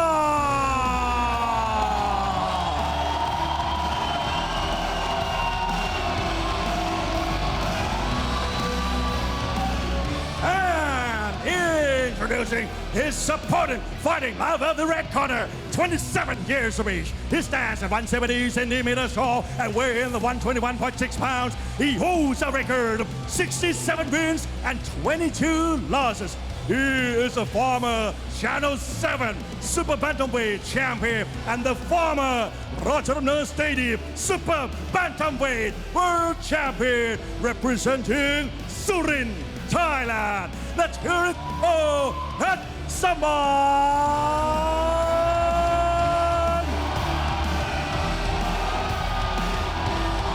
It's super fight time, the first of 3. It's time to crown a new Super Bantamweight King. Over 5 rounds. It will be Wild Karima to get us underway. Now, Petchila's time here on RWS has been a bit turbulent. He's 4 fights, 2 wins, 2 losses. Kevin Martinez, then losing to Petchsaman, then knocking him out, and then losing to Kunsuk Noi. He's got to start fast. He's got to throw those hands, and he cannot get comfortable. Because last time, or the first time they fought, that's exactly what happened. And he gave away the fight. Even in the stances here, both southpaws. They'll be both circling in position. Going down below there from Petchsaman. So if you dye your hair that colour as well, you better perform well. He's certainly not green with envy. Green with fury.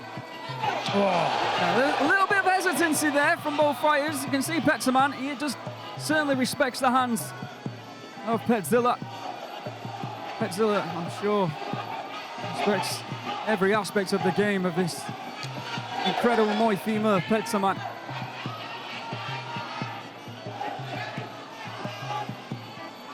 Testing out the timing here early on. Longer.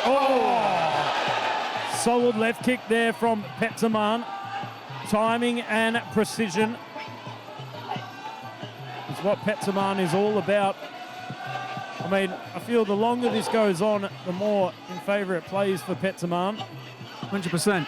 He plays the long game and fighting on the exchanges. Petchsila can turn the favour in the flick of a switch, which we've seen before, time and time again. Yeah, good block there from Petchsila.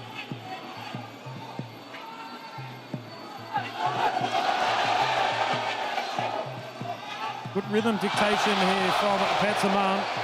A little warning there. Or was it a kick? Yes, it was. Certainly a slow one. Good block there from Petchsaman. Standing toe-to-toe here. Oh, whipping right kick there from Petchsila. Starting to warm up, I feel. Didn't like that. Oh, nice left hand.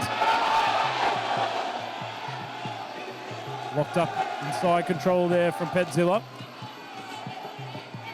Petchsila looking very calm, cool and collected right here with nearly a full first round down. Well, in terms of...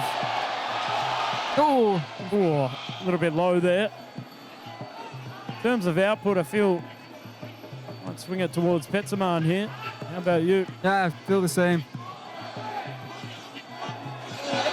Nice looking for that sweep again, doesn't find it. Finds the elbow though, does Petchsila. Great moment there for the man in the blue corner, the man with the blue hair. There are the fans of Petchsila, I do believe. I beg your pardon. I think that's the fans of Petchsaman. A very nuanced, a very technical round of Muay Thai we just witnessed. Where at times you thought Petchsaman was on top.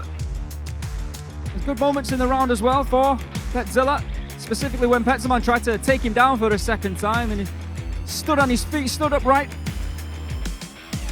We certainly started to see the hands open up in the last sort of 10 seconds of that round from Petchsila. Wonder if we'll see them open up a little bit more in round number 2. Ladies and gentlemen, in round 1, one judge scored 10-9 in favor of the red corner and 2 judges scored 9-10 for the blue corner. 2 down, I'm sure. He had some good moments in that round. And I think a turning point was certainly when we saw Petchsila not go down from that attempted, I can't say sweep, that attempted low kick from Petchsaman. He was able to stay on his feet and deliver some good shots. And I think based on that and that alone, might have won in the round. All right, round number 2 of this 5-round war. Oh, good left hand there, good head movement from Petchsaman.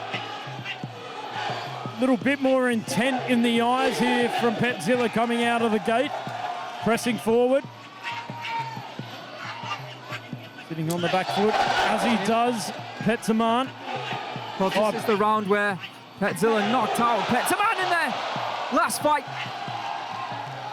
You know, of course, 24-hour weigh-ins. You can see, I can see at least the difference in the size of Petchsila compared to what I would consider in Petchsaman a more natural 122-pounder. Petchsila is big after he rehydrates.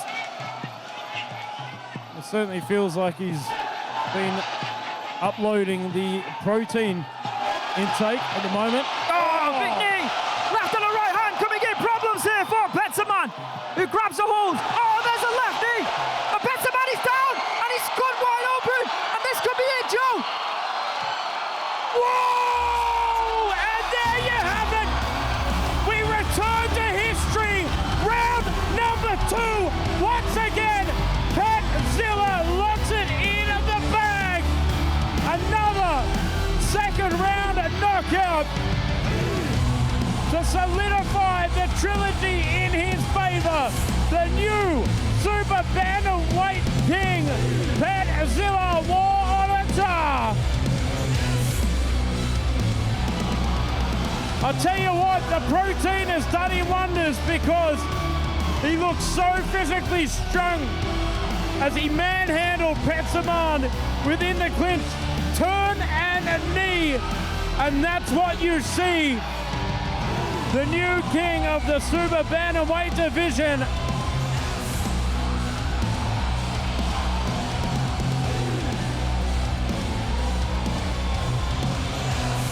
We'll go and have a look at the replay in just a second.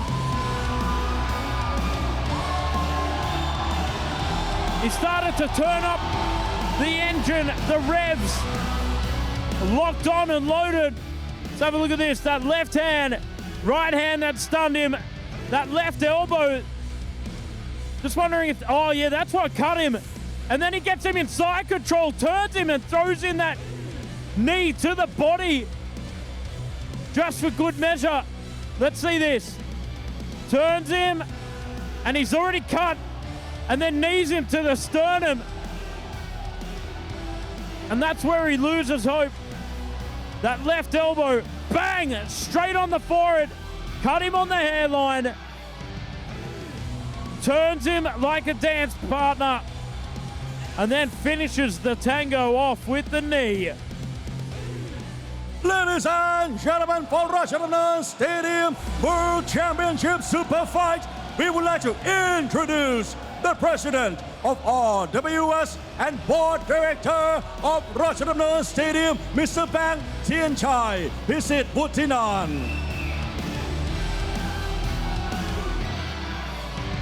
And now, ladies and gentlemen, after 1 minute and 4 seconds in round 2, we have the winner by way of knockout and new Rajadamnern Stadium Super Bantamweight World Champion, blue corner, the left party, Petchsila.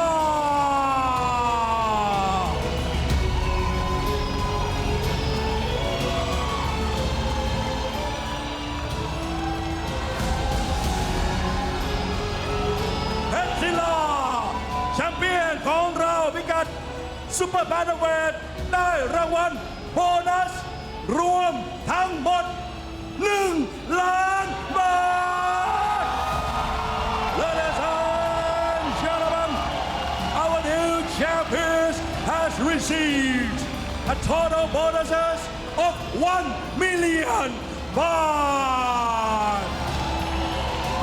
He received a winner's bonus 500,000 baht and knockout bonus sponsored by Thai Vasadu 500,000 baht, totaling 1 million baht.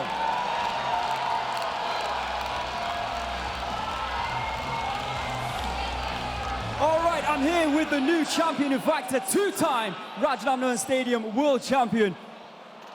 2 fights, or 3 fights should I say, 2 knockouts in round number 2 to become the new champion. How are you feeling right now, my friend? ตอนนี้อยู่แชมป์ใหม่ของเรานะครับใน3ไฟท์เนี่ยครับเรา2น็อกเอาท์เลยรู้สึกไงบ้างครับที่ได้เป็นแชมป์ใหม่ของเวทีราชดำเนินวันนี้ ก็รู้สึกดีใจครับแล้วก็ลบคำสบประมาทได้แล้วครับเพราะว่าไฟท์ก่อนหน้านี้มีคนบอกว่าอาจจะฟุกหรือเปล่าอะไรประมาณนี้ไฟท์นี้ก็พิสูจน์ให้เห็นแล้วครับ I am so happy today. In the previous fight, many people thought it might be a fluke that I win, but this day, the knockout completely cemented my victory today. Absolutely, it did. It was an incredible knockout. Was that the game plan to look for a knockout again in this fight? ในไฟท์เนี่ยครับเป็นแผนของเราอีกไหมครับที่เราจะพยายามหาช็อตน็อกเอาท์เขาให้ได้ครับ ใช่ครับไฟท์นี้ก็ซ้อมมาอย่างนี้เลยครับก็มีจังหวะแบบเอาคิกบ็อกซิ่งมาผสมผสานด้วยครับแบบเข้าออกครับแต่ก็อาจจะยังไม่สมบูรณ์แบบเท่าไหร่ Yes, it's exactly as planned. In this fight, I'm looking for the knockout. We trained moving in, moving out. We fight in many patterns. We try to incorporate kickboxing in it. It's not yet perfect, but I'm sure it'll be the best. Very close to perfect. Now, someone told me that you are finding it a little bit difficult to make 122 pounds. If that is the case, are you interested in moving up and potentially fighting for the 126-pound featherweight belt?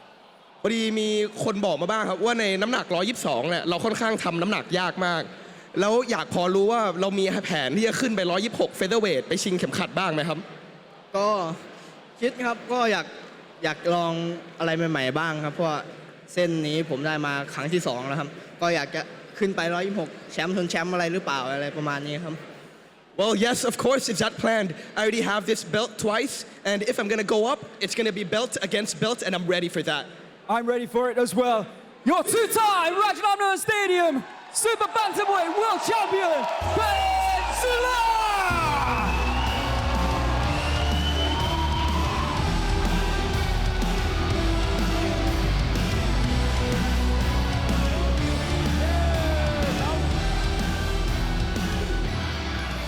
Can't wait for this one. History on the line once again here in RWS. What is this promotion is all about, Joe? Creating opportunities for fighters who in the past didn't get a chance to become the Rajadamnern Stadium champion. Well, here tonight, could it be that Chad Collins becomes the first ever Australian to become the Rajadamnern Stadium champion, taking on Dam Paranchai? It's going to be a difficult fight for Chad because Dam Paranchai has made this stadium his home. He's gone through and defeated pretty much everyone who has been put in front of him. Technically, very astute. And of course, like I said in the past, that left kick is one of the best weapons of any fighter in the world with regards to one shot. There you could see teammate of Chad Collins, Jugger Chan, taking that dangerous left kick, one of the most dangerous left kicks in the sport. But there, Chad Collins, the Shark, not only accomplished in the sport of kickboxing, but before that, Muay Thai as well. Many have said that he has, for the longest time, deserved a shot at the title. But if it wasn't for RWS, now we are making it possible. He will become the first Australian male ever to challenge for the Rajadamnern Stadium title. RWS, where we make dreams come true. Absolutely. Let's have a look at the comparison, the side-by-side comparison. Biggest win, rank out, Pet Panamrong, amazing for Chad Collins, of course. That is in kickboxing. Rank out is at, Dam Paranchai has had 20 fights at Rajadamnern. He's got a Rajadamnern Stadium title under his belt, and of course 2 Muay Thai titles. And of course, there you can see the number of titles that Chad holds. 8 Muay Thai titles. Of course, he's only had 5 Rajadamnern Stadium fights, but experienced nonetheless in the art of Muay Thai.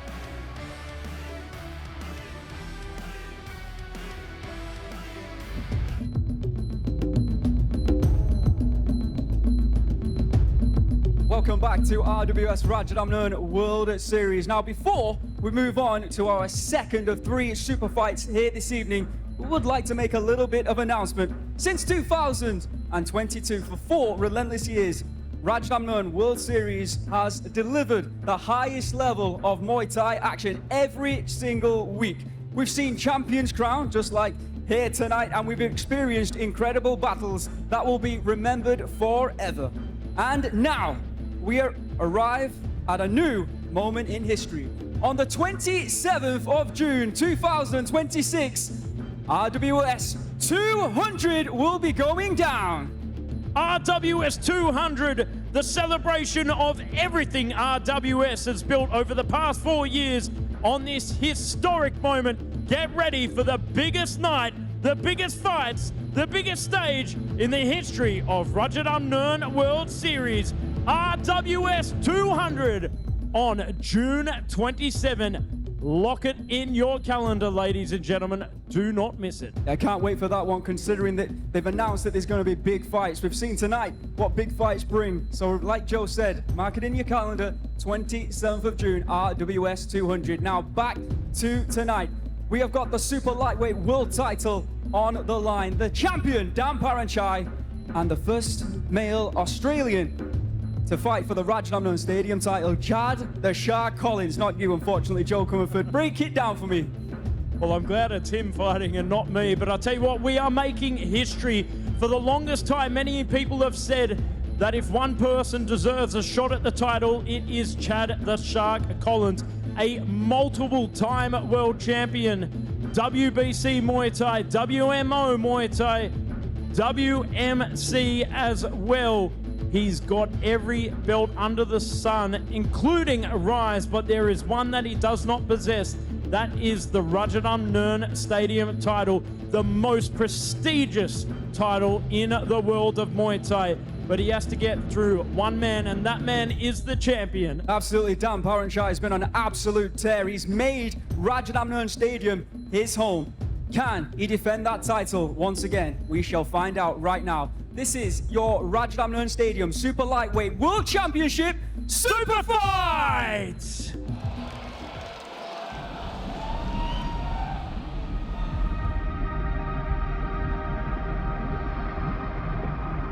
And utilizes that beautiful long left to shut down the aggressor. Oh my goodness! Huge elbow from Dam Paranchai. ผมก็อยากป้องกันแชมป์ราชดำเนินในนานๆครับนานที่สุดจนกว่าจะเลิกต่อยถ้าไม่มีใครเคยทำได้มันก็มีความหมายสำหรับผมครับ And of course, they call him the most dangerous left kick in RWS.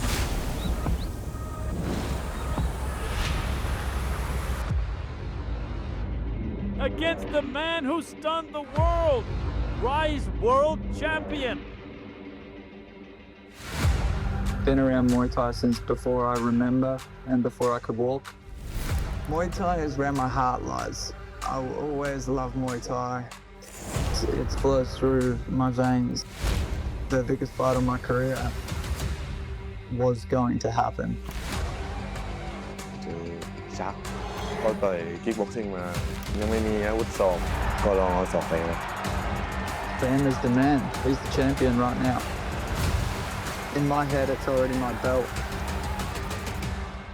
I just got to go collect. ยิ่งใหญ่ครับศักดิ์ศรีสองฝั่งผมก็ต้องเอาชนะให้ได้ครับ And I want to be the best world champion.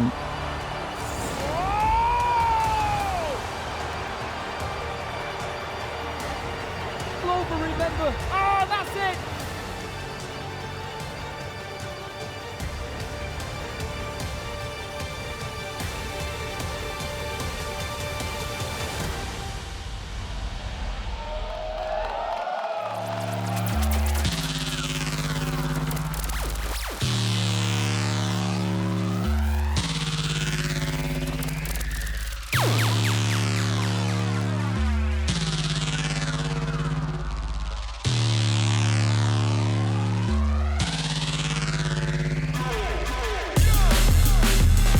One of the most decorated international fighters of his era. Holds multiple world titles across organizations WBC, WMC, WMO.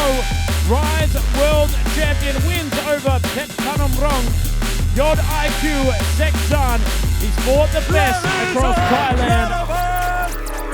Introducing the challenger, the current Rise Super Lightweight World Champion, your Australian warrior, the Shark, Jack Collins. Don't forget, he's not new to Thailand. He's done the hard rounds on the stadium circuit. But now, it's his time to shine. The first Australian male to fight for a Rajadamnern title, Chad the Shark Collins.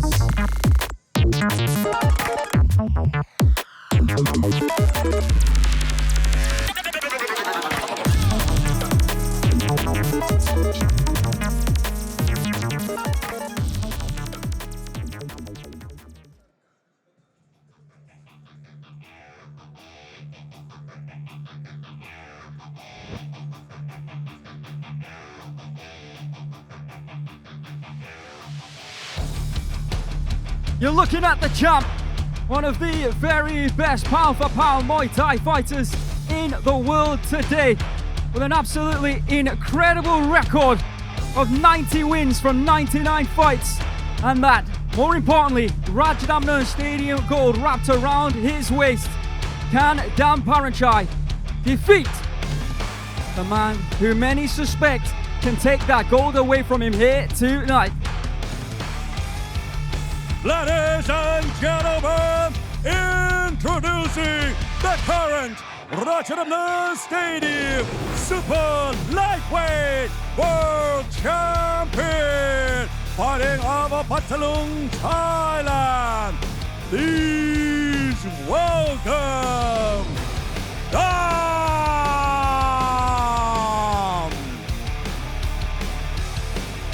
He's here once again to prove why he is the 140-pound best in the world.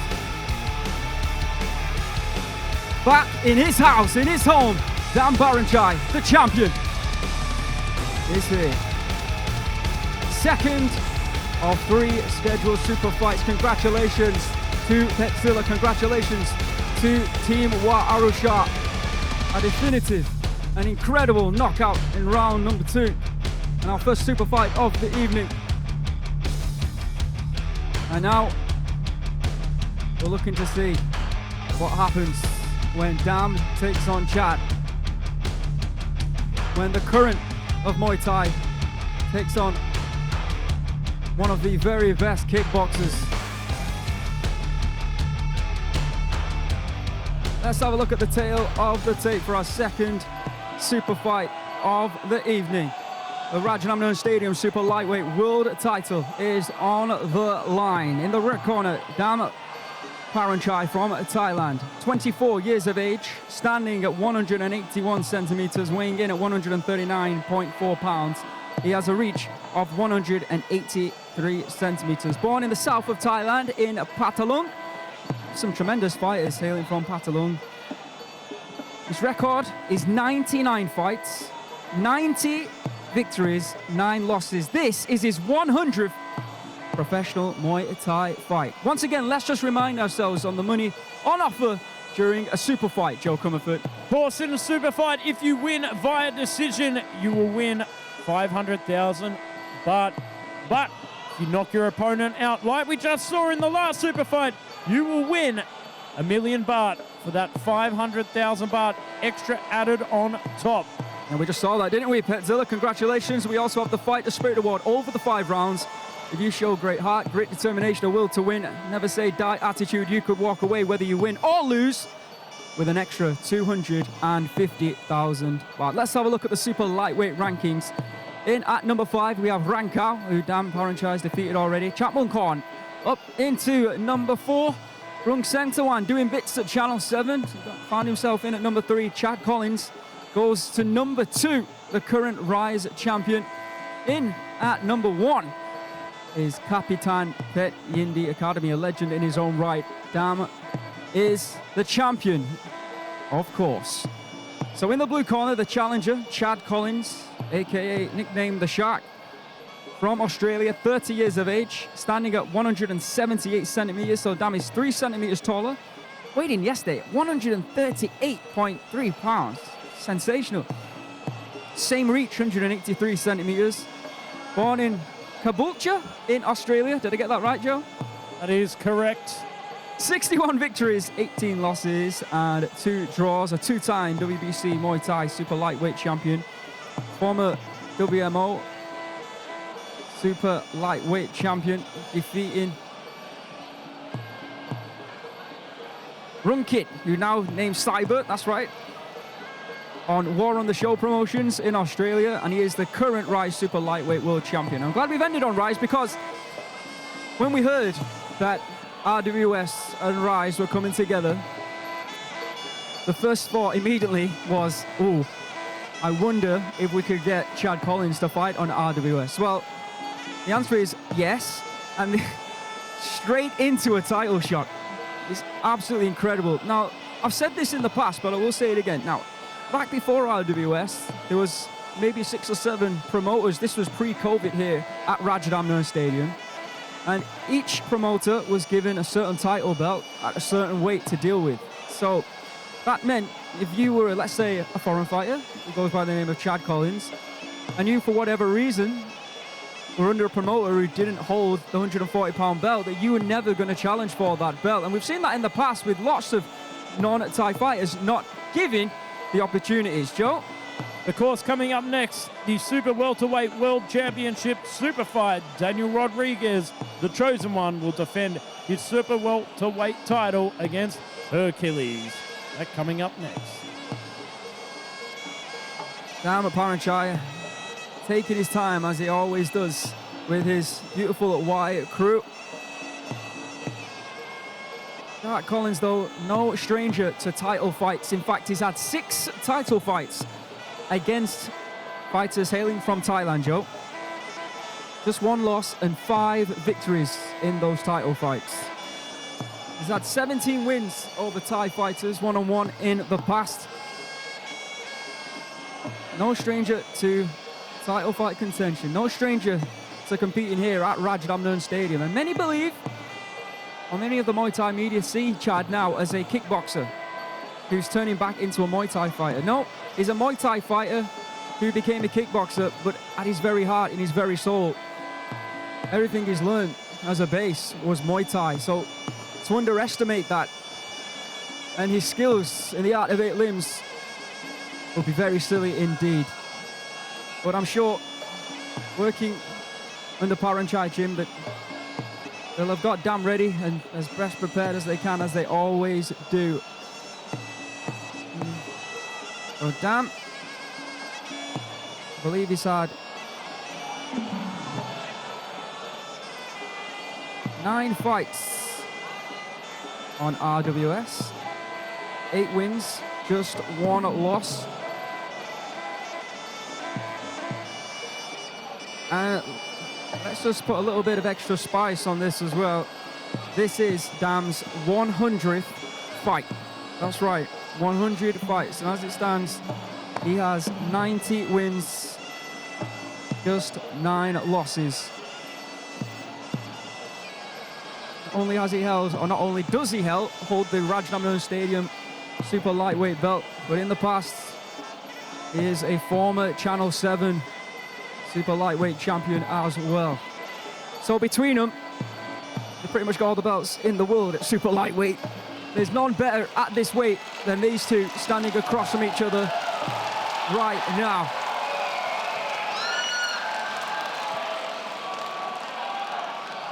Here we go. A fight that I didn't even know was possible. It's happening right in front of my eyes. And I'll hand you back over to Mr. Beer for the official introduction.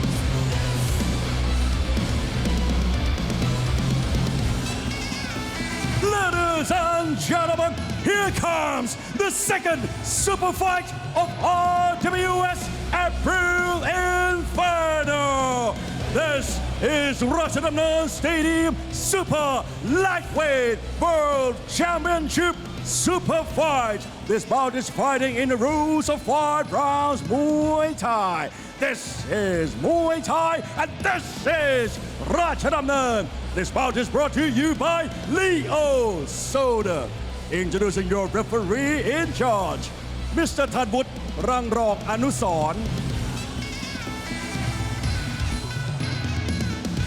And now, introducing first, the challenger. 30 years of age. He stands at 178 centimeters tall and weighs in at 138.3 pounds. He holds a record of 61 wins, 18 losses, and 2 draws. He is 2-time WMC Super Lightweight Champion and 2-time WBC Muay Thai Super Lightweight Champion and the current Rise Super Lightweight World Champion representing Australia. Let's hear it for the champ, Dan Collins.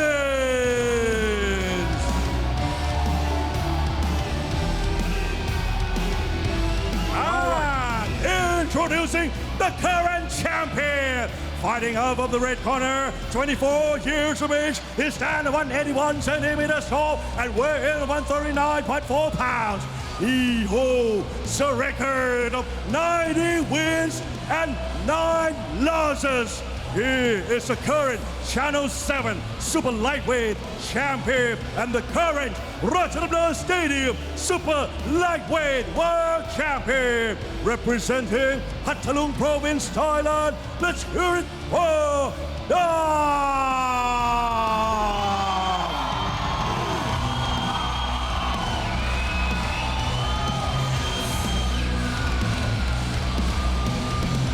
Second super fight is about to get underway. The left kicks of Dam, the hands of Chad. It is our ring girl, Alicia, to get us underway. 5 3-minute rounds of super fight action.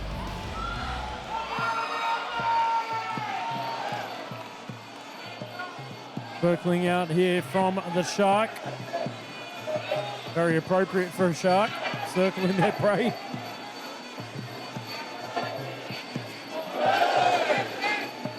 Left kick there from Dam Paranchai, but mitigated and blocked there from Chad Collins.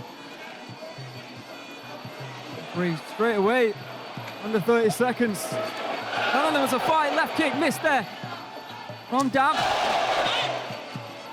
See Chad trying to close that distance as quickly as possible. Inside kick there from the Shark, trying to do what no other Australian fighter has done in the history of Rajadamnern Stadium, almost 81 years. And because, oh, he's hurt that leg. That buckled the knee there of Dam. Oh! Entering the matrix there from the Shark. Interested to see though, like I said, if Dam's right leg is going to hold constant attacks here of the Shark.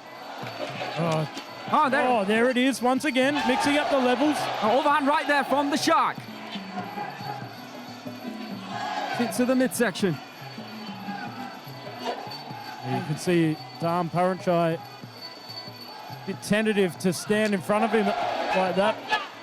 He was targeting that lead leg. He wants that leg. Needs to mix up the levels a little bit here from Chad. We saw that before in that last exchange where he got that inside leg kick in. Oh, there it is. Once again. Catch the kick. Go for the inside. Testing out the clinch now. Left elbow there from Chad. Right low kick from Dam, who looks a little bit perplexed right now, Joe. He was expected to fight a kickboxer, but you can see Chad bringing out the elbows. Oh, there he is. Targeting that inside leg. Body shot. Sensational work here from the Shark. Oh, gotta be careful though. Surely he's not gonna be able to duck under that each and every time. He's getting a good read on that left kick of Dam Paranchai. At Rajadamnern Stadium almost 10 years ago, where a young Chad Collins shocked the world when he defeated Sexant.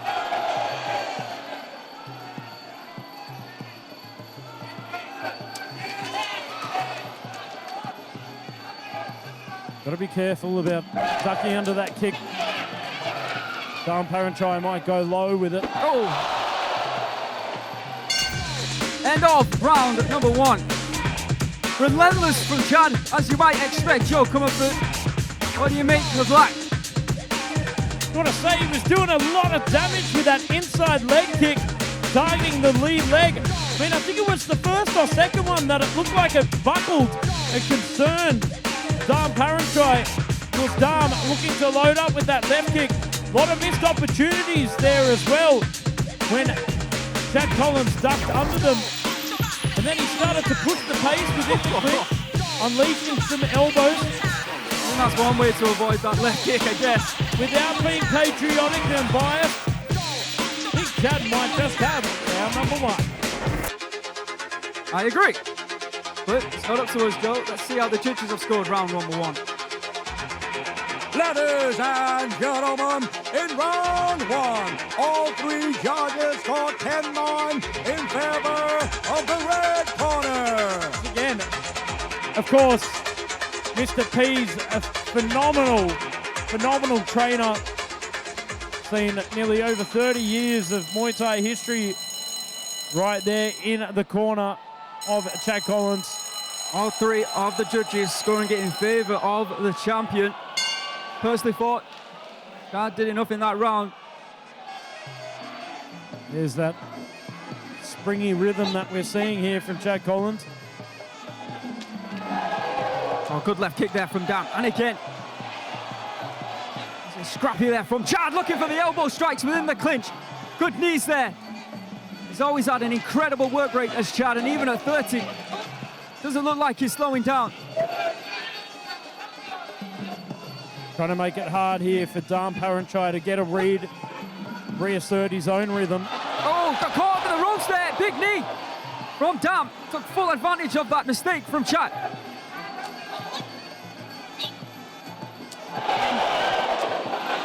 There's the left kick. Oh, going up high. elbow there from Dam. Fighting much better here on the back foot. Body shots there from Chad. Oh, and again, left hand body shots and a big left hand there from Chad. Going downstairs once again, and then a left hook. Got to be careful to get stuck in a firefight with Dam Parachai. He'll step back, load up the left kick. Oh, went up high there. Yeah. Felt like it nearly rocked Chad Collins, but he goes to the body, swimming with those big long arms that he possesses. Oh, this is chaos. Oh, good knee from Dam. Get carried away. The history's on the line, Joe. Side kick once again. Good body striking once again there from the shark. And again with that right hand. Beautiful left kick though from Dam, as you might expect.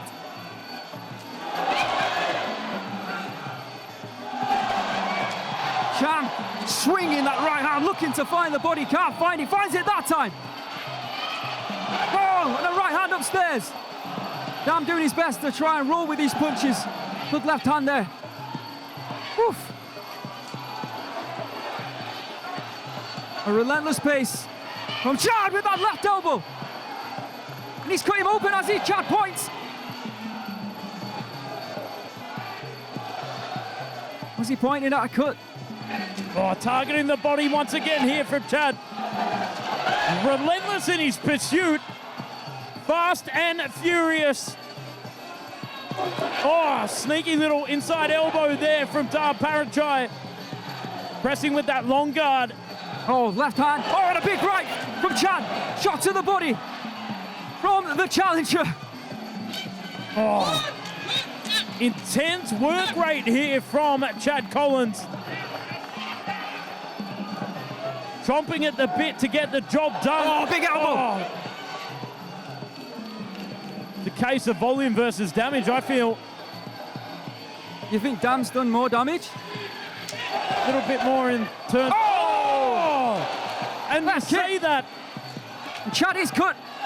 Another elbow there from Dam. End of another sensational and relentless second round. Joe Comerford, what are you saying?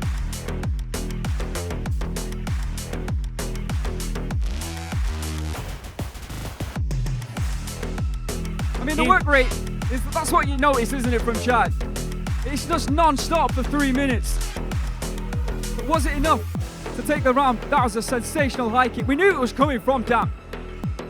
But the pace of Chad is just absolutely unbelievable. The amount of shots that he's been throwing throughout rounds 1 and 2. I don't know the stats. We're probably looking at a record. Here it is again, that left high kick. Oh, caught him perfectly. Did well to stay on his feet. Important this. Let's see how the judges have scored round 2. Ladies and gentlemen, in round 2, 2 judges scored 10-9 in favor of the red corner and 1 judge scored 9-10 for the blue corner. On a total score, 2 judges scored 20-18 and 1 judge scored 19-19 even.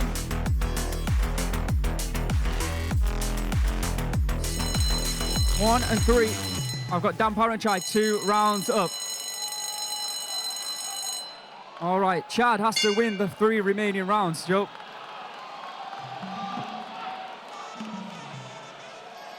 Here we go again. Targeting that inside leg once again here from Chad.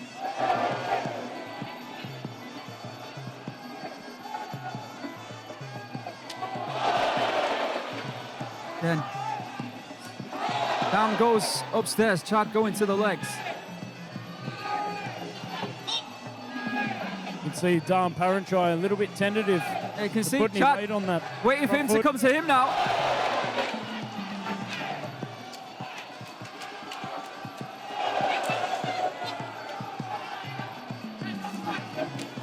Oh, spinning back fist there from Chad. Body shot, bit of a clash of heads. He's just absolutely persistent in his pursuit here, Chad Collins. Oh, big left kick upstairs there from Dam Parachai. Nicely timed teep indeed. Chad Collins edging forward here, targeting that inside leg. once again. Goes to the body with that right hand. Tries to frame the elbow, but Dam Paranchai slips out. Just feinting, trying to find the distance to get that inside leg kick working once again. Dam completely on the back foot, and Chad getting frustrated with it. He's got a point, you know.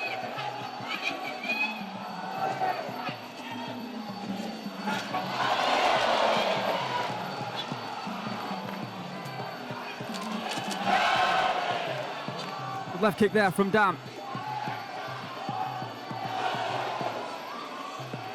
Edging forward here from Chad Collins. Leaps in with that left hook.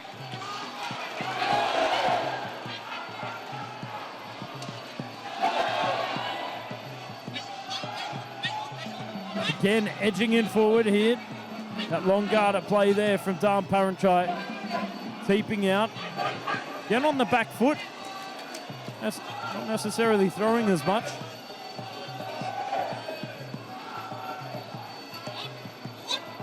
And not as relentless as we saw in round number 3. Dam completely on the back foot. Going to the body there from Chad Collins. Trying to cut off the ring. Forcing Dam Paranchai on the back foot once again. He teeps away, reasserting his range and distance.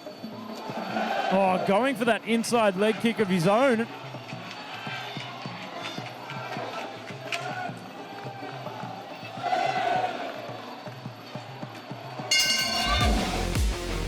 There you have it, end of round number 3. I'm not sure how you score that, to be honest. Like, Chad he did have a point, the fact that Dam is completely on the back foot, but I think Dam probably did score the cleaner of the strikes in that round. Spinning back fist almost connects there for Chad. Beautiful teeps from the champion. Very defining moment of that round, that big teep.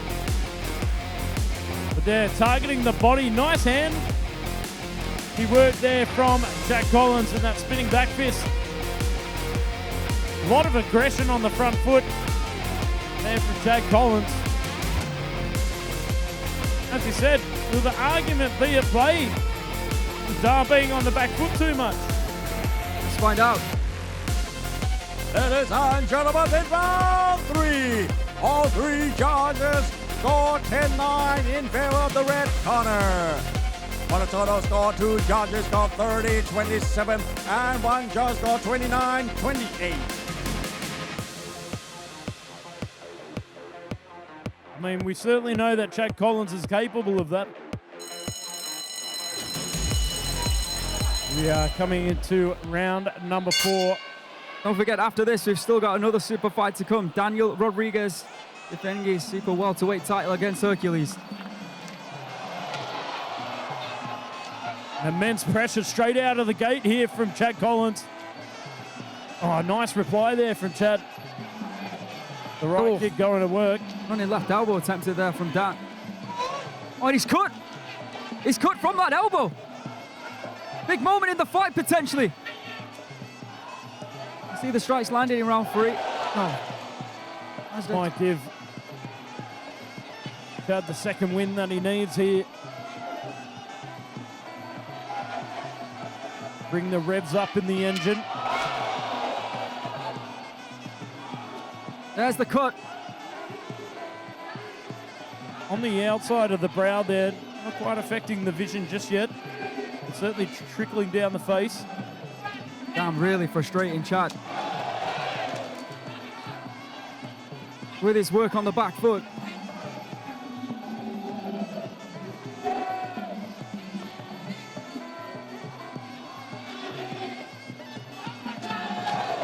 Oh, targeting the body there with that right hand there from Chad Collins. Oh, beautiful kick to the midsection. Taylor of immense pressure here from Chad. That's what he needs to do, try and keep him on the ropes. Absolutely, cut off the ring. Left hook there from Chad. Got him cornered here. knee there from Chad Collins as he reframes in the clinch, but back on the outside.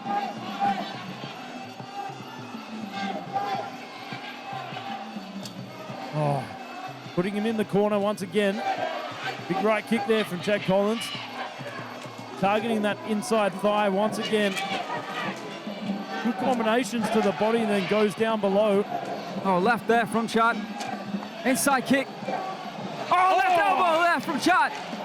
You can see the blood trickling and running right down the left side of the face there of Dam Paranchai. Inside kick from Chad. Body shot there from the Shark. Attempted teep from Dam.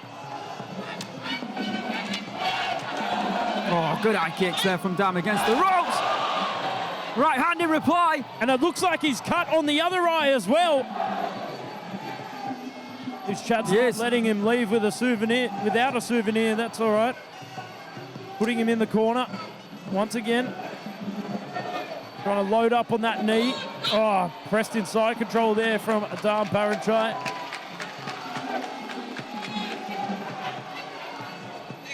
We've seen it in the past where the referee has warned fighters about moving backwards. Nothing tonight against Dam. I'm surprised a little bit. End of round 4.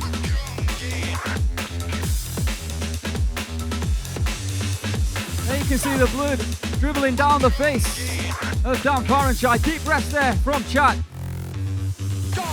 Again, working ever so hard.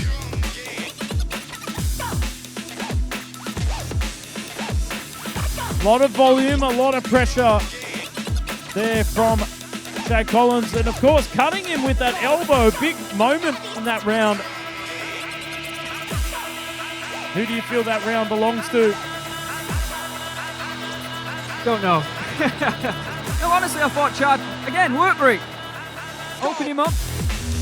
More blood running down his face. Let's find out.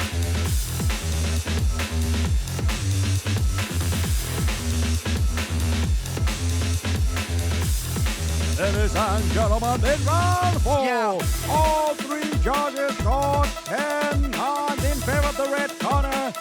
For the total score, 2 judges got 40 to 36, and 1 judge scored 39 to 37. There's one man who can speak the soul into a fighter. It is Mr. Pease from Strikeforce in Australia. It's known to turn fights around. Here we are, 5th and final round.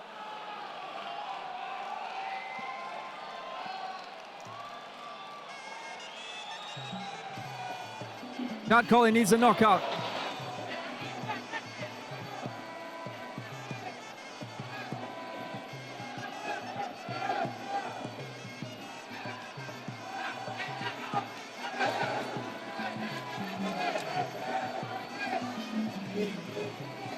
Pressing forward here from Chad, targeting the body once again.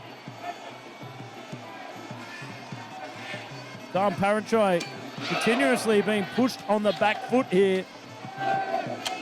Oh, goes for that inside kick, but there, that right hand to the body from Chad Collins once again.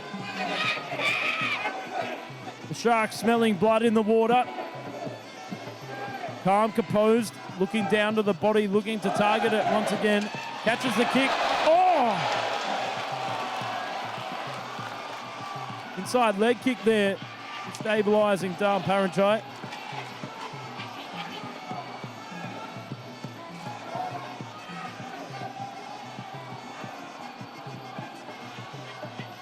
Once again, swing and a miss there from Chad.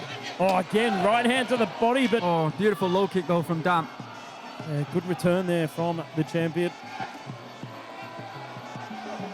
They're trying to cut that ring off. Keeping. Oh. Flipping inside elbow. Big left kick up onto the arms there from Dam Paranchai. Chad again just continuously pressuring here inside the clinch. Oh, there's that big left kick picture in picture from Dam Paranchai.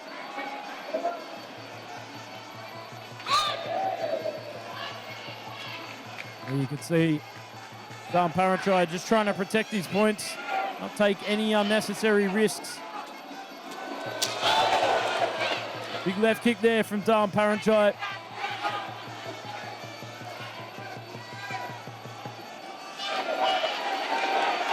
Oh, punches in bunches there from Chad Collins. Inside, elbow over the top as well. Not letting Dam Paranchai leave without going through the gift shop, that's for sure. Again, just pressurizing Dam Paranchai to the last point of no return. Oh, big left kick there from Dam Paranchai. Bit of a trademark. They say the most dangerous left kick in the super lightweight division.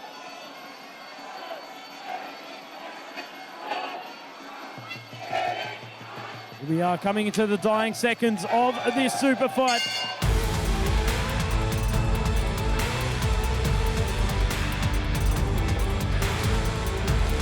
Good show of sportsmanship there from both gentlemen.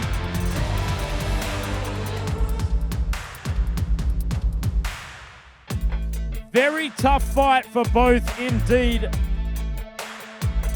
Of course, 4 rounds in favor of Dam Paranchai.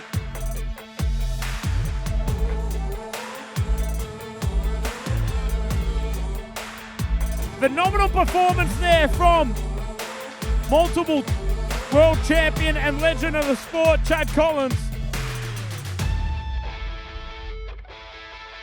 Targeting that inside leg time and time again, unleashing the elbows, making it as uncomfortable as possible throughout the whole fight, really. Punches in punches, targeting the body, non-stop pressure. Chad Collins, the pressure hose. Tell you what a performance. Dam Paranchai utilizing that footwork, the left kick to his advantage. Timing versus speed, timing versus output.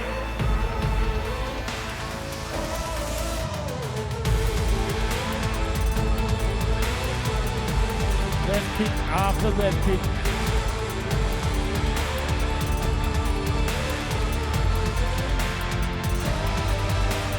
Ladies and gentlemen, right here with me, the president of RWS and board director of Rajadamnern Stadium, Mr. Bang Tianchai, visit Butinan.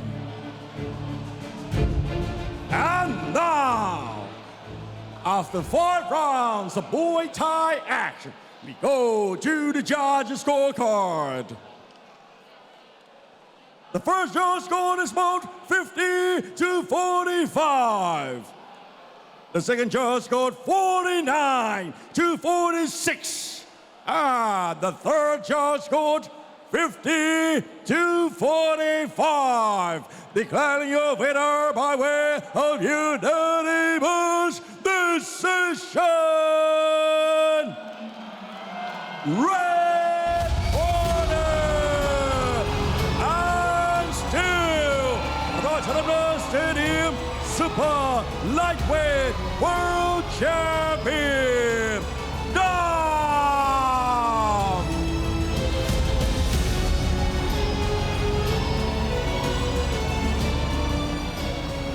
ดามได้รับรางวัล Winner Bonus 500,000 บาท Ladies and gentlemen, our champion has received a super fight winner bonus of 100,000 baht. Congratulations!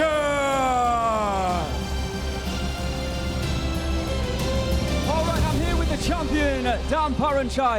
Congratulations. How are you feeling after that war?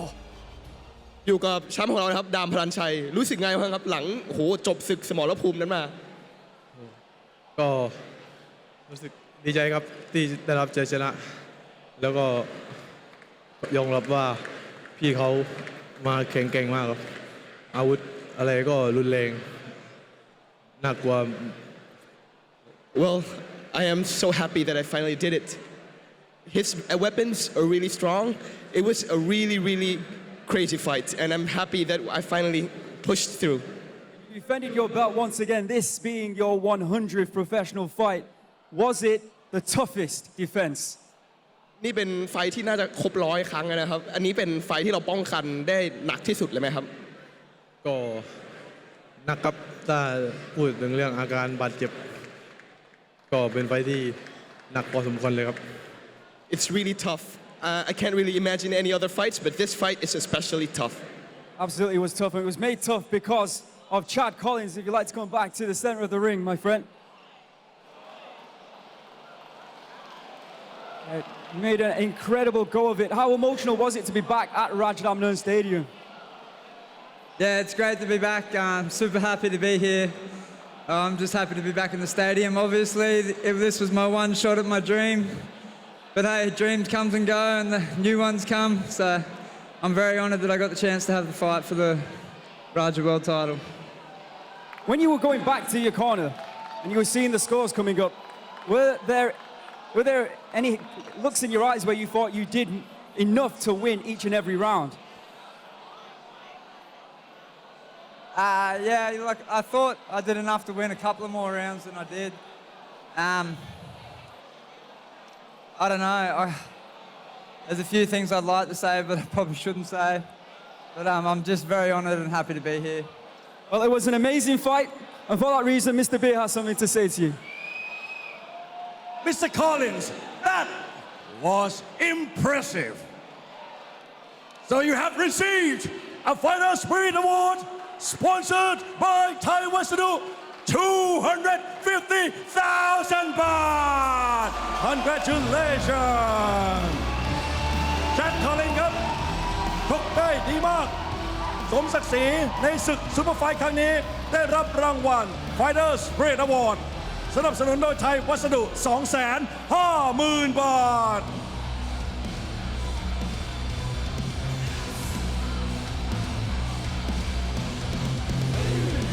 Looking forward to this one. Do not underestimate the challenger Hercules. Been on a tear. 7 wins in a row and a win over the current 147-pound champion Tapao Gao along the way. Now moving up to 154 pounds. He has weighed in at this weight before, but that man right there is one of the very best fighters on the planet. Whether it be a non-tie, a tie, 70 kilograms, it does not matter. The chosen one is one of the very best. Star-studded power indeed, but also has the skills to back up the fame. The chosen one for a reason.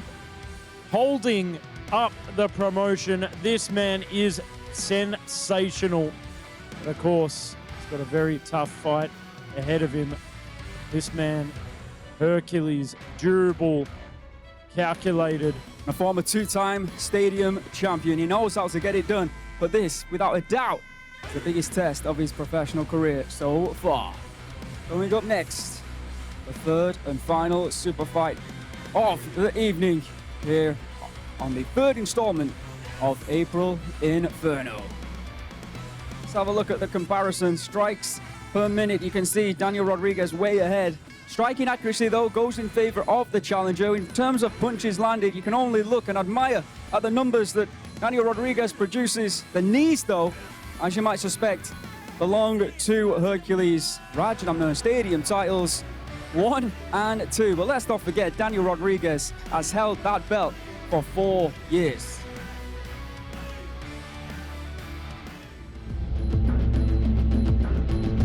Welcome back to RWS Rajadamnern World Series. We are now moving on to our third and final super fight of the evening. It will be the champion, Daniel Rodriguez, defending his super welterweight crown against Hercules, Joe. Danny Rodriguez, the chosen one. There is a reason why he has been given this name. He is sensational, star-studded power with the skills to back up the name. He is one of the most dangerous fighters of his generation. High IQ, phenomenal strategy, and the eye of an eagle. But he's got one man standing in front of him this evening, ready to try and take that crown off his head. Hercules, a very tough customer indeed. Absolutely, Hercules, a former two-time Rajadamnern Stadium champion in his own right. A fighter who many overlook, who dismiss, but he is currently riding a 7-fight win streak. And within that win streak, he has defeated Tapao Gao, the current 147-pound champion here at the stadium. He knows how to win. He knows how to get that belt wrapped around his waist. Can he do it here tonight? Let's find out. This is the Rajadamnern Stadium Super Welterweight World Championship Superfight!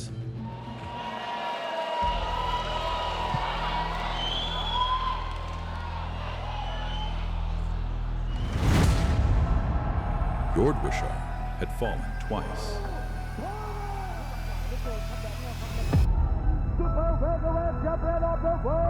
Outclassing performance against Dhananjay. Even Rateda defeated. And total domination of Petchsila. Daniel Rodriguez has cleared the room. The question is there anyone left to challenge the king?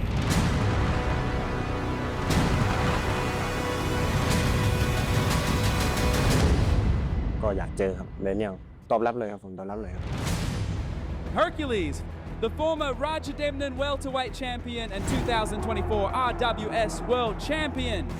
Moving up in weight to shake the throne from the chosen one. Zero fear, zero hesitation. If the strength translates, if the power carries up, it's going to be a long night for Daniel Rodriguez. รูปร่างผมก็ไม่ได้เสียเปรียบเขาเพราะผมสู้ได้เขาเหนื่อยแน่นอน I was quite surprised that Hercules came to face me, but it's gonna be a tough night for Hercules, not for me. I think against Muay Thai you go with the punches. That's always the first choice. Maybe he gets surprised of how much power I can generate on this weight. As confident as I am, I think that's a sure win for me.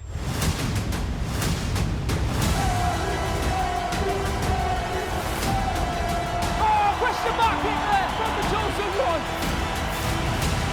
เดเนียลเขาก็เป็นมวยที่อาวุธหนักแรงคมแต่ว่าผมไม่ค่อยกลัวผมเห็นจุดอ่อนเขาอยู่เอา1 ล้านแน่นอนครับ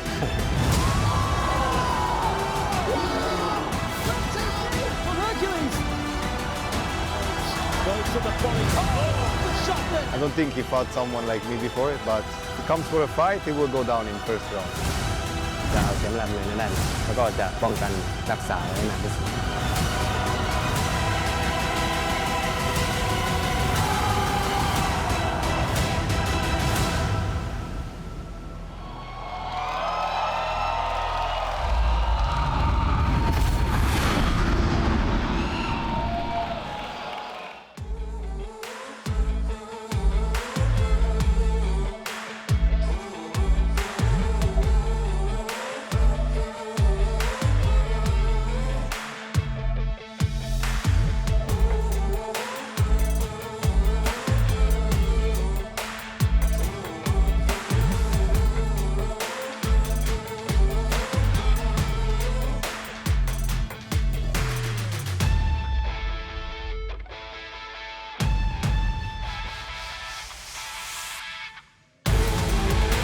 And here comes the challenger without a shadow of a doubt.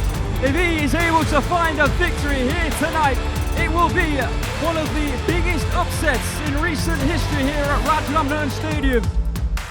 But no mistake about it, Hercules is a talent, a two-time Rajadamnern Stadium champion. But now, he has facing in front of him the biggest test of his career.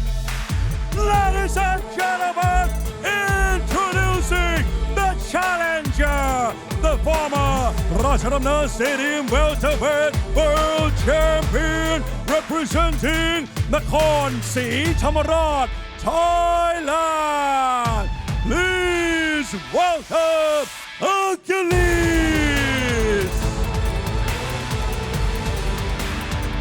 No expectations, no weight on his shoulders.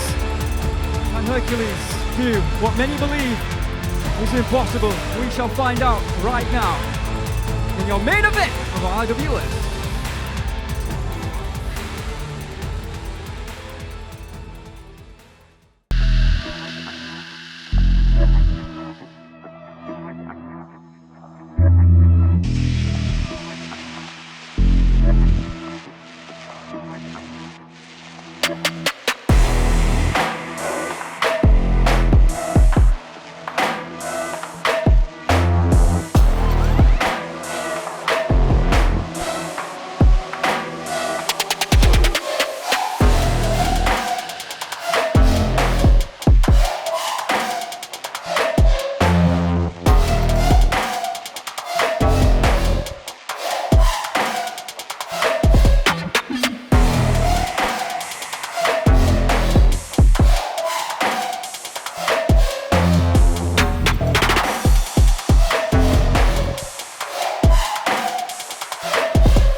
Rajadamnern Super Welterweight Champion arrives. One of the promotion's most established foreign fighters. Danny Rodriguez is not just a champion, he is the chosen one. Here to prove once again. Introducing the current Rajadamnern Stadium Super Welterweight World Champion, representing Switzerland and Dominican Republic. Please welcome the chosen one, Daniel Rodriguez. Welcome back to the king of the Super Welterweight division, the chosen one, Danny Rodriguez. Oh, just witnessed two drama-filled super fights. Congratulations to Petchsila, congratulations to Dam. Main event time now. You see Hercules there, not looking overawed by the situation he finds himself in right now. He's fought for this belt 2 occasions previously. 2018, I believe, was when he picked up his first Rajadamnern Stadium title.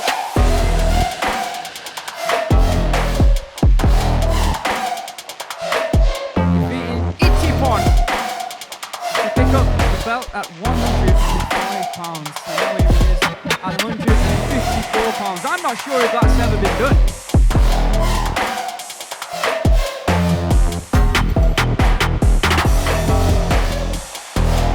King of the Dominican rainforest. King of the world. King of the super welterweights. You know, RWS, we just announced, didn't we? There will be RWS 200 on the 27th of June. Could we see Daniel on that night? Only with a win here, I would suspect. Let's have a look at the tail of the tape for your penultimate bout of the evening, the third super fight of the evening. The challenger in the blue corner goes by the name of Hercules from Thailand, 23 years of age, standing at 183 centimeters, weighing in at 153.8 pounds. He has an 180 centimeter reach. Born in the south of Thailand, in Nakhon Si Thammarat, 63 victories, 21 losses. And of course, this is a super fight, so we have the super fight bonuses added for this. If you win via decision, you will be awarded 500,000 baht. If you knock your opponent out, extra 500,000 baht on top, amassing a whopping 1 million baht, Aaron. Absolutely, picked up by Petchsila in our first super fight, and it was Chad Collins who picked up the Fighter Spirit Award, earning 250,000 baht. Because if you show great heart, grit, determination, a will to win over the 5 rounds, whether you win or you lose, you could walk away with an extra 250k. Hercules, the RWS 2023 welterweight tournament runner-up, but then a year later became the champion in the tournament and a former Rajadamnern Stadium welterweight and minimum weight champion. Burak, Hercules, Ritiwadar, Boonlet, Purtai make up the top 5, but there is only one champion, and he goes by the name of Daniel Rodriguez. The chosen one, representing both Switzerland and the Dominican Republic. 27 years of age, 4 years the elder of Hercules, 2 centimeters taller. Can't imagine Hercules being in a fight where he's the shorter fighter, Joe Comerford. That must be a first for him in a long time. Weighing in at 154 pounds yesterday here at the stadium. Looked like a rough weight cut though from some of the news media outlets I saw on social media. Fighting out of Zurich, Switzerland, by way of Dominican parents. 50 professional Muay Thai fights, 49 victories, 1 loss. A former WBC Muay Thai European Super Welterweight champion, a 2-time RWS Super Welterweight Tournament World Champion, and of course, the current Rajadamnern Stadium Super Welterweight World Champion. Last fight was on RWS R80, where we celebrated 80 years last December, where he was in fine form, dominating the current Rajadamnern Stadium middleweight world champion, Pet Morakot. He's beat them all, has Danny. All the big names that has been put in front of him here on RWS. Pet Morakot knocked out Purtai, he's still ranked number 1. Ritiwadar, of course, that was a great fight. I won't mind seeing that one roll back. He's beat Tananchai twice, he's beat Yobwichar twice. He is the very best fighter at 70 kilograms. I'm sure of it. And this will be his 4th title defense. Been champion for, I believe, 4 years. He didn't actually win the belt on RWS.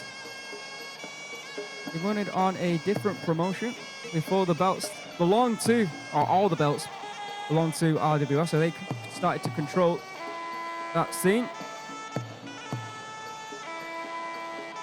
Won it back in 2022, the 1st of June, so like I said, very close to being 4 years of being the champion against Senpon that evening. And after that fight, he made his debut on RWS. He's had 17 fights in this promotion, 16 victories, 7 by way of knockout, and just that 1 loss in the semi-final of the 2023 tournament against Yobwichar. And Yobwichar, of course, would go on to lose against Tananchai, and then Daniel would beat Tananchai, so... But he is one of the main reasons why RWS has been so successful over the last 4 years. It's an incredible move from RWS to make sure that he signed on the dotted line to keep him here, because we know, rightly so, that other promotions would come looking for him if an opportunity arose. We're really honoured and proud that he stays here, that he's performing here.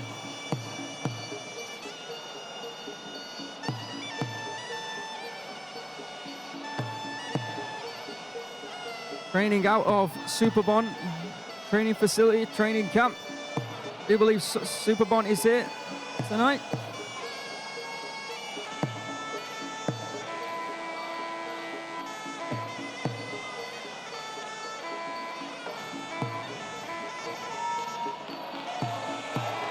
Hercules, 15 fights on this promotion. The white crew. That was taught to him by none other than Buakau, I believe. Hercules, 15 fights, 12 victories, 2 by way of knockout. 3 losses and 1 draw. The 3 losses against Sajjad, Ritiwada and Tepalgao. He holds 3 wins, I do beg your pardon, over Erdem Dinja, former Rajadamnern Stadium champion, over Sajjad, over Yobwichar, over Tepalgao, Yod Kunpon and Chujarun. He is no slouch.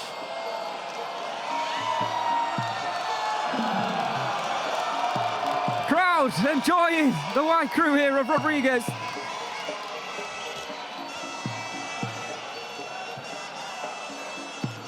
Was back in December of 2023, where Hercules became the Rajadamnern Stadium welterweight champion.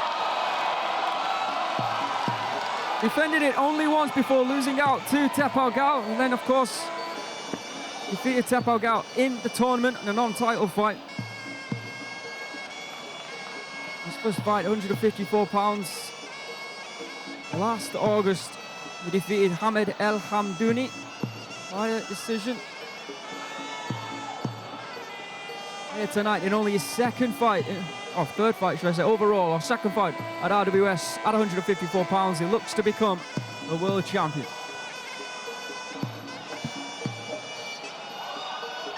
Target acquired. Loading up the artillery. There you can see Hercules snapping the arrow. But Danny Rodriguez confident he got through.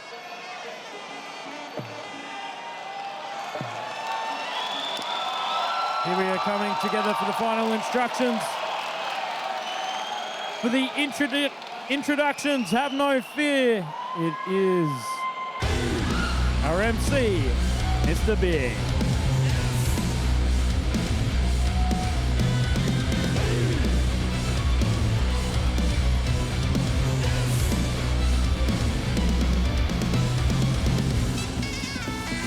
Ladies and gentlemen, this is the moment you've been waiting for. The main event of the evening. This is RWS April Inferno Superfight. We are live from the birthplace of Muay Thai to over 200 countries around the world. This is Muay Thai. And this is Rajadamnern.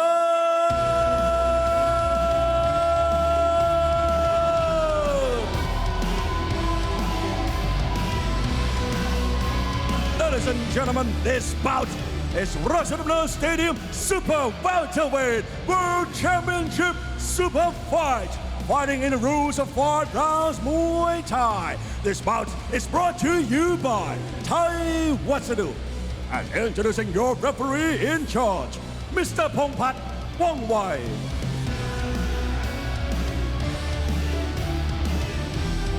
And now, ladies and gentlemen, introducing first the challenger.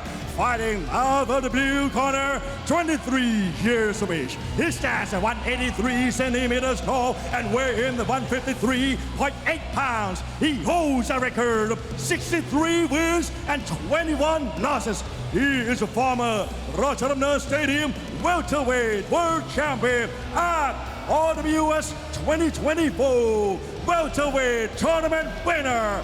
Representing Nakhon Si Thammarat, Thailand. Let's hear it for Hercules.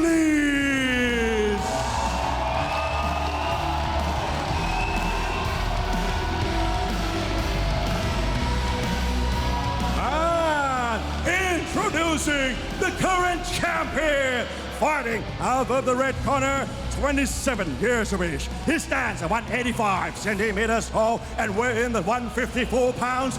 He holds a record of 49 wins and only 1 loss. He is a former WBC Muay Thai European Super Welterweight Champion and 2-time RWS Super Welterweight World Champion and the current Rajadamnern Stadium Super Welterweight World Champion, fighting out of Switzerland and Dominican Republic.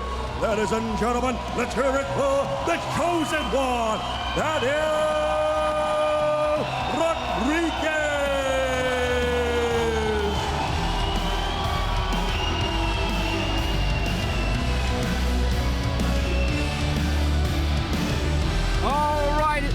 Fight fans, here we go. Super welterweight, super fight is upon us. Red corner, the champion. Blue corner, Hercules, the challenger. He's been strengthening his neck in preparation for this fight. Left kick there from the southpaw assassin, Daniel Rodriguez. Got to the body. Tempted to go upstairs there for Daniel. A little warning shot early on from Hercules. He's probably primed. He's probably prepping himself to try and catch Daniel with a flying knee.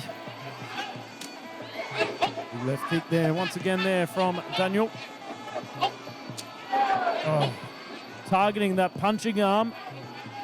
Hercules.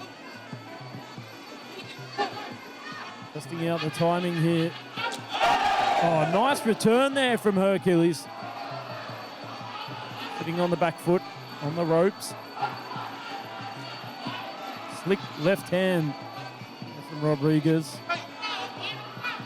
Snapping it down the pipeline. Follows up with the left kick.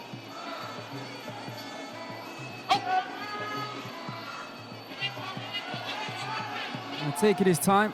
Oh, swing and a miss there from Herc. Oh, yes. Daniel straight away got him cornered there. Hercules just using that left to keep him away for how long? Oh, shot to the midsection, then stuck a left hand.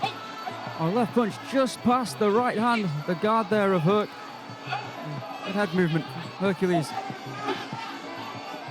More than halfway through round number one.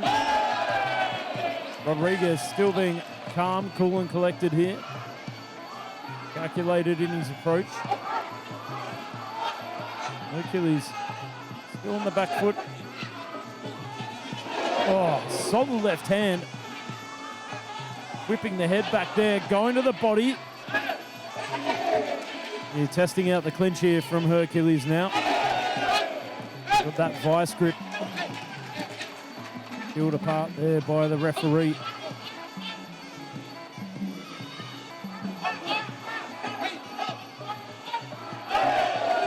Rodriguez continuing to edge forward and try and cut off the ring. Use that right hand to bait him into the left against the ropes. Oh, big combination there from Rodriguez. Inside control. Using that left arm to just lock on from Hercules. Come into the dying seconds of the first round. Hercules' best weapon, that right kick. Good hands there from Daniel once again, but Hercules, this is what he likes to do, try and make it uncomfortable, a bit awkward as well for his opponents.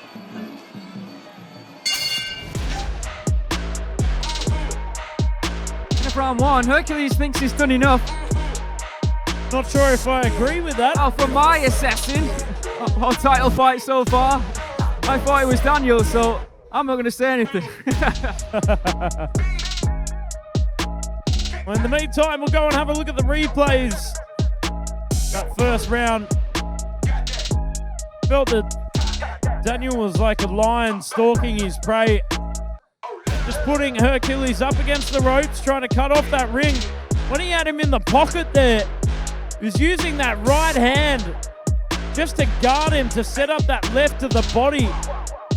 Throwing it out, testing the guard and the resolve, and then throws out that left. Beautiful work. See what the judges have to say.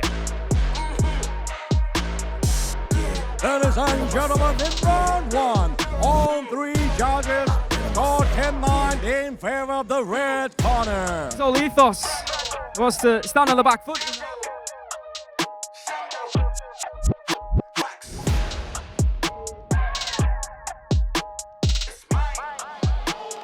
can't continue to fight the way he was in round number 1 if he expects to walk away the champion here tonight. Let's see what happens here in round 2.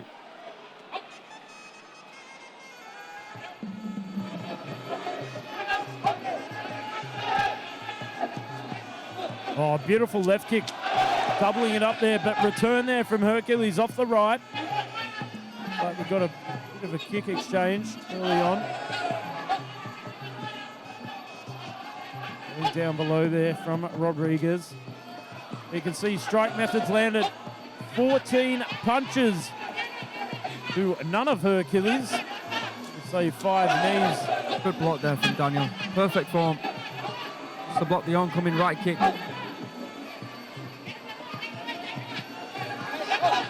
Hercules just can't cope with Daniel at the moment.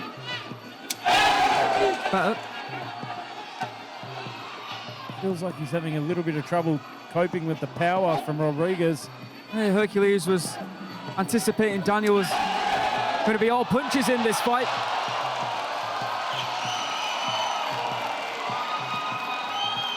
Oh, solid left, straight down the pipeline there. Threw the jab to feint and sent that rear hand nice and straight, snapped it. It's better from Hercules. Something different. Something to make Daniel think. Oh, big follow-up with the left kick there. Snapping right hand. Seems every time that Hercules gets punched, there's this look of concern on his face. You know the power that Rodriguez possesses. Also the strategic acumen. Going down below with that left rear hand. Oh, that one dug it into the belly. Absolutely. Big shot there. And again, you can see in this round, Rodriguez in full control. That's it from Hercules. Follows up with the left hand. Again, Daniel toying with him, sorry.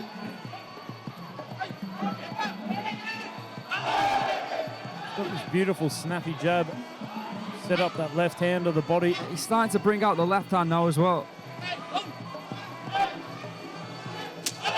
Oh, it's close. Caught him with the right. I don't think he took too kindly to that.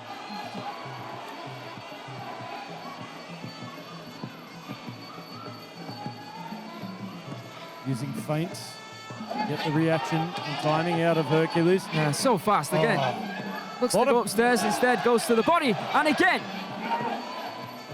I think the left hand is starting to work its magic on the body and the resolve here of Hercules. The level changes. Just combobulating him.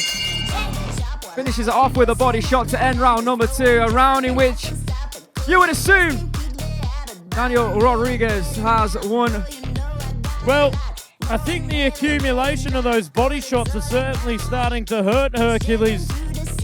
Start to see the posture folding time and time again, combination after combination. Let's go and have a look at these replays on that big right hook. Ah, there it is. Just teases you with that right hand, then throws the left.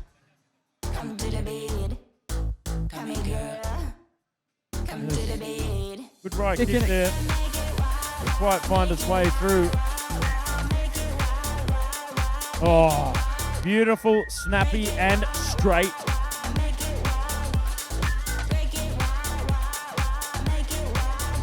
Ladies and gentlemen, in round 2, all 3 judges scored 10-9 in favor of the red corner. On the total score, all 3 judges scored 20-18. Really, the level changes in that left hand, the difference maker in this one. To me, just seems to get more accurate every fight. Turn, don't clean. If you get clean, look. He's taking a vice there. I believe that's the voice of Superbond. Not a bad 70 kg fighter in his own right. All right, here we go. 3rd round.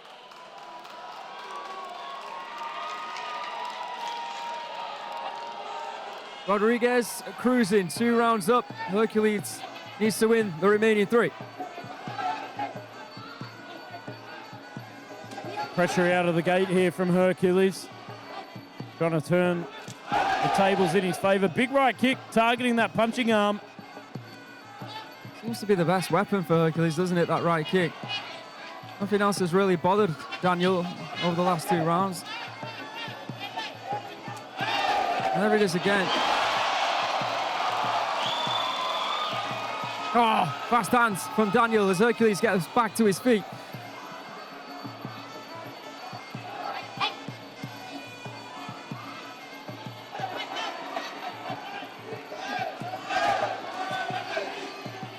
Now, more aggression being shown now from Herc.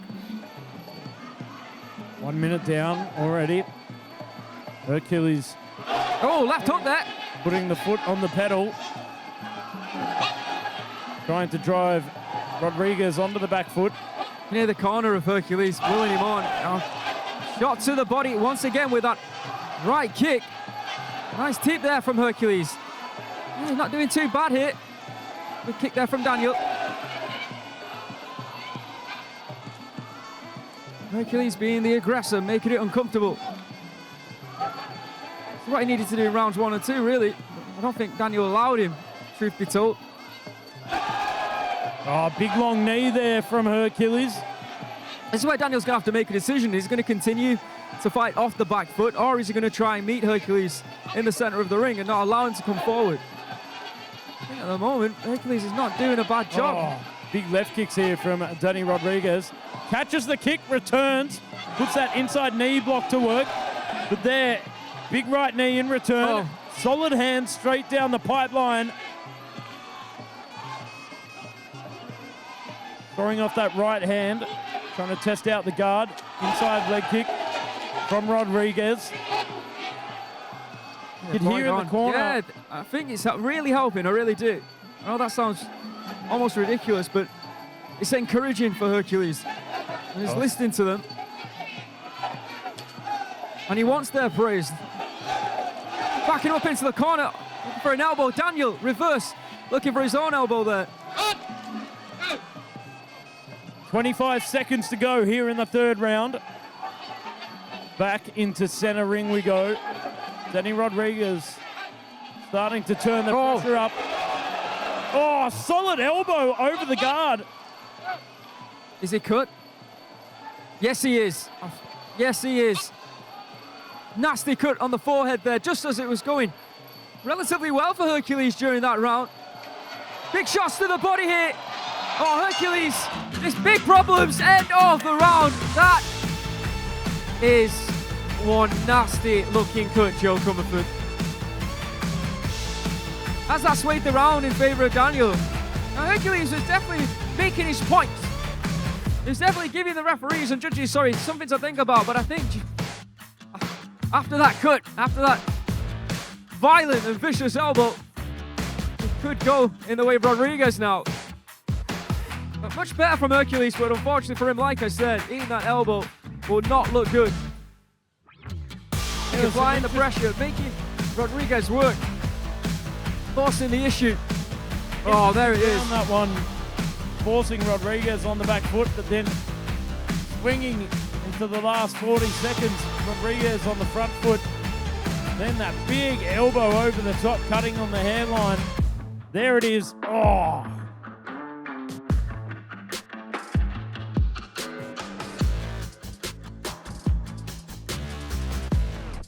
Ladies and gentlemen, in round 3, all 3 judges scored 10-9 in favor of the red corner. For the total score, 3 judges scored 30 to 27. How many times has been knocked down? I can only think of one off the top of my head.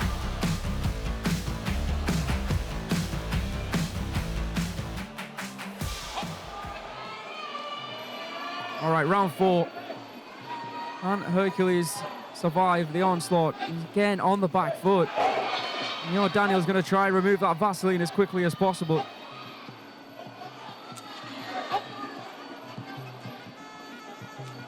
Oh, big left hand there. Certainly putting Hercules on the back foot. That one hurt the body. And again, domination nation here from Rodriguez. Looking for the kill. See that deep breath there from Hercules? His I think his body, yeah, I compromised. think it's gone. Oh, this chasing Hercules around the ring, and there is the first knockdown. And Hercules is struggling to get back to his feet. I don't even know if he wants to get back to his feet right now. A lot of power in the hands here from Rodriguez.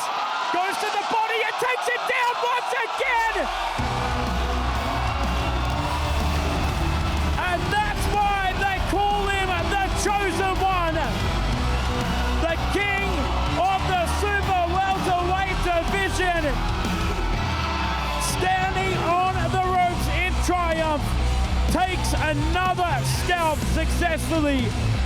Compromised the body, went up top, knocked him down for an 8 count. Looked like it was hard for him to get back up, and then just pounced on the moment to succeed once again. The stars have aligned, and another star shines. Danny Rodriguez. One of the greatest fighters, if not the greatest fighter of a generation.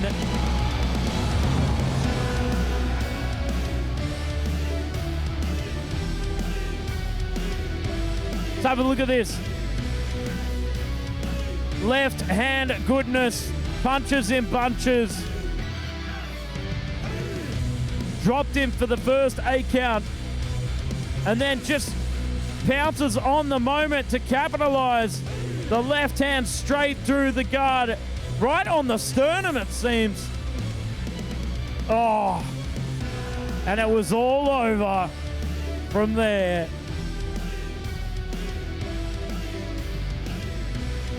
Had him cornered. Left hand destruction there. Over and out.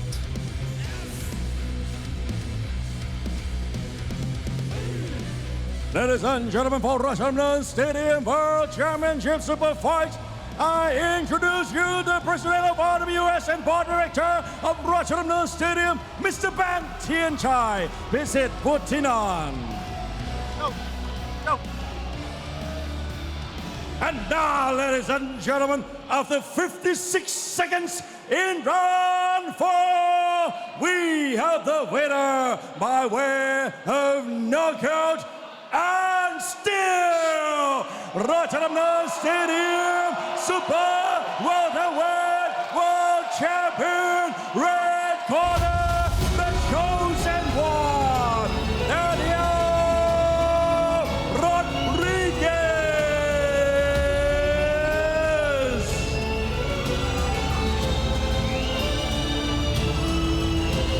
Ladies and gentlemen, Daniel has received bonuses totaling 1 million baht.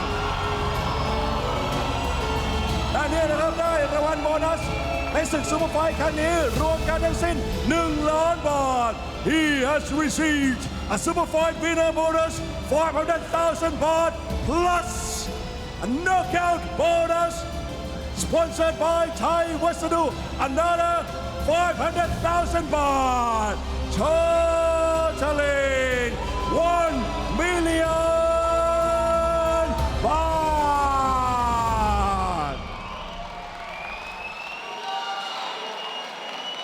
All right, I'm here with the super welterweight king of Rajadamnern Stadium, Daniel Rodriguez, your 4th title defense, $1 million baht. How are you feeling right now, my friend?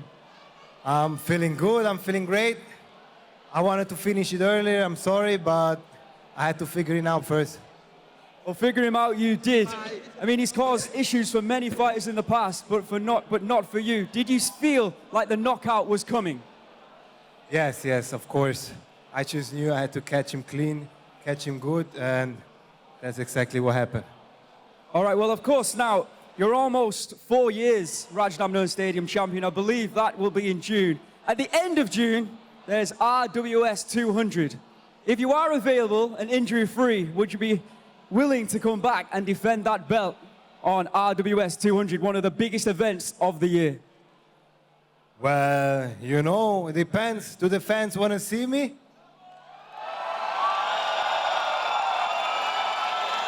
Of course, so how can I say no? Incredible. Here he is, and still the super welterweight Rajadamnern Stadium world champion, Daniel, the chosen one, Rodriguez.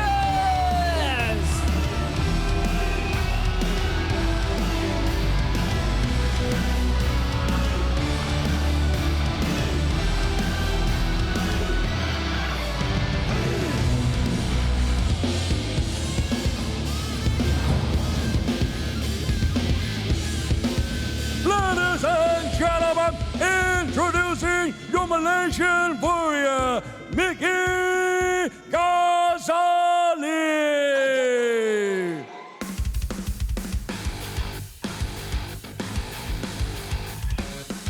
Another member of the Ghazali family pushing Malaysian Muay Thai to front and center.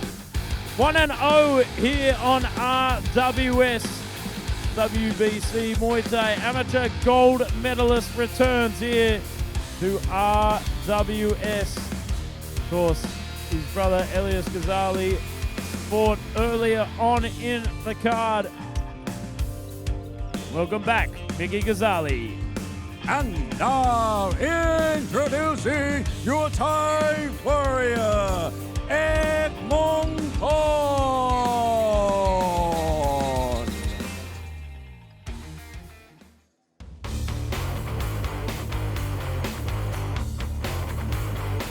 Aekmongkol has been very active already in 2026 with 3 fights to his name in the big stadiums here in Bangkok.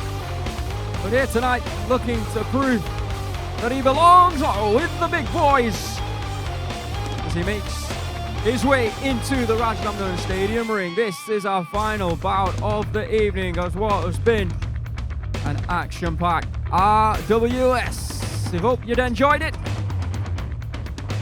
Joe and I will be back up after this to go through what's upcoming in terms of title fights here on RWS.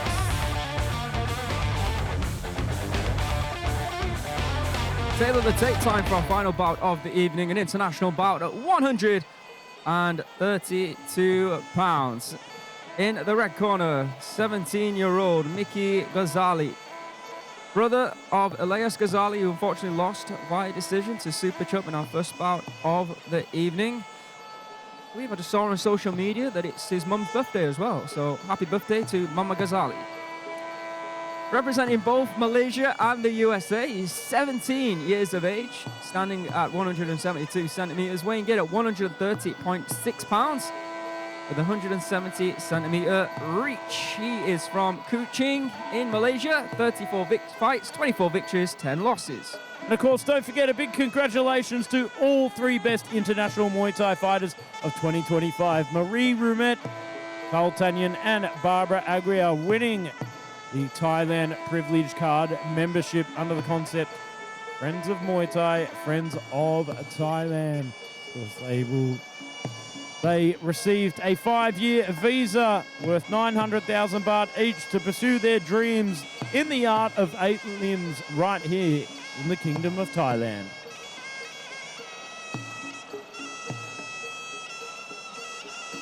So, Miki Ghazali 1-0 on RWS. WBC Muay Thai amateur gold medalist 2025, Southeast Asian Games gold medalist. In the blue corner, Aekmongkol from Thailand, 25 now. Same height, 172 centimeters. Weighed in yesterday here at the stadium, 131.6 pounds. Reach advantage though over Miki by 5 centimeters, 175 centimeter reach. Born in Maha Sarakam in Thailand, where I won't be going tomorrow. He has a record of 81 fights, 21 victories and 3 losses. That is the hometown of a fighter who goes by the name of Sanchai. Promoted by Kia Pet. Fought recently Pet Mung Nua and Charman out. But here tonight, making his RWS debut. 81 victories on his record. Good to see Aekmongkol make his debut here tonight. 7 fights, last 7 fights is 5 wins and 2 losses, but in 2026 he is 1-2.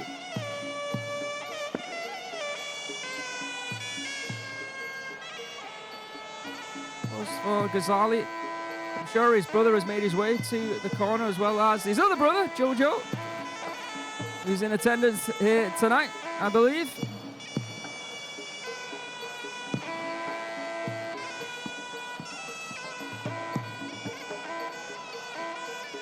Beautiful wide crew being performed here, Joe. The words run out of my mouth. Graceful, balanced.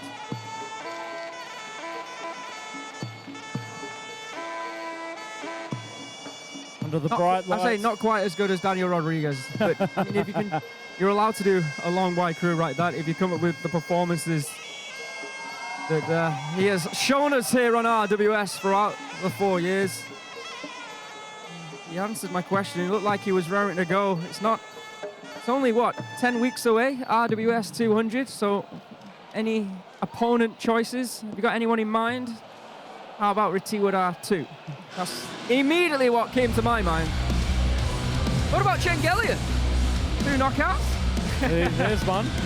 For our final part of the evening, the final introductions over to Mr. Beer.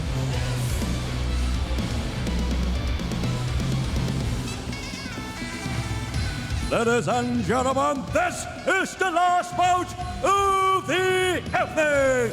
This is Muay Thai, and this is Rajadamnern. Introducing your referee, Mr. Paramet Tukdi. And now, introducing first, fighting out of the red corner, 17 years of age. He stands at 172 centimeters tall and weighs in 130.6 pounds. He holds a record of 24 wins and 10 losses. He is the WBC Muay Thai Amateur Gold Medalist and 2025 SEA Games Gold Medalist representing Malaysia. Let's hear it for Miki Ghazali.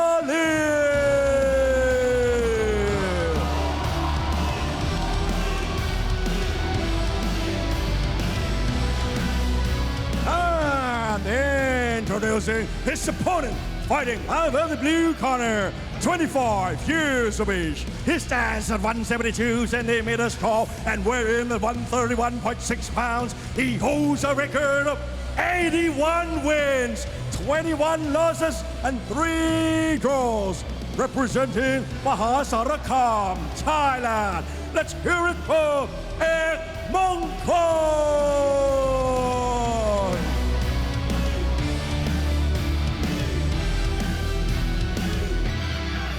Last fight of the evening, Malaysia versus Thailand. Let's get the show on the road.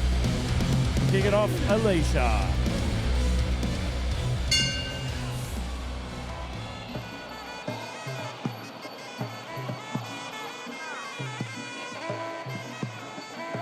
Solid hands and pressure here from Aekmongkol.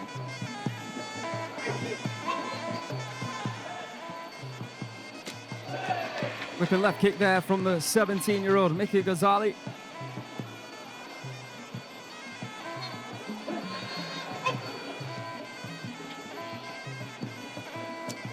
Oh, good return there from Aekmongkol.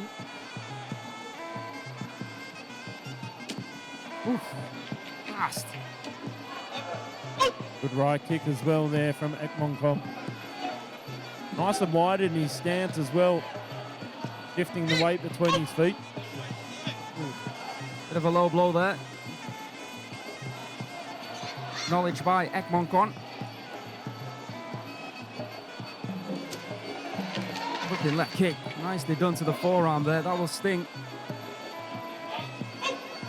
Edging forward here from Aekmongkol. They're regaining distance control there from Miki Ghazali. How's like Daniel training out of Superbond training camp?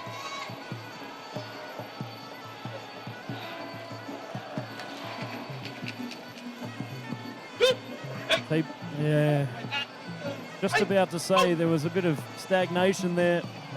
Never told that to Dam. Left high kick from Miki Ghazali. Oh, beautiful left kick. Yeah. Oh, nice hands from Aekmongkol. Putting Ghazali under pressure.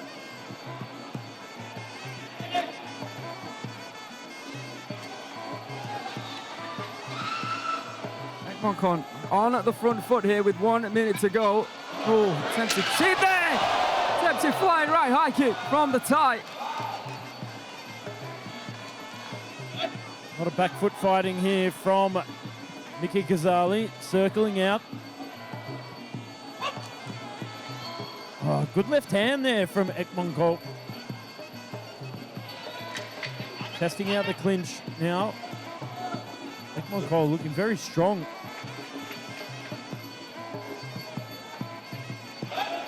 Again, Miki Ghazali on the back foot, teeping at that lead leg, trying to disrupt the rhythm of Aekmongkol. Left high kick attempted there from Miki.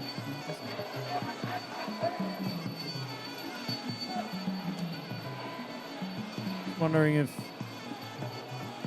Aekmongkol can target that punching arm once again with that big left kick. Oh, there it is. It goes straight through the midsection. There you have it.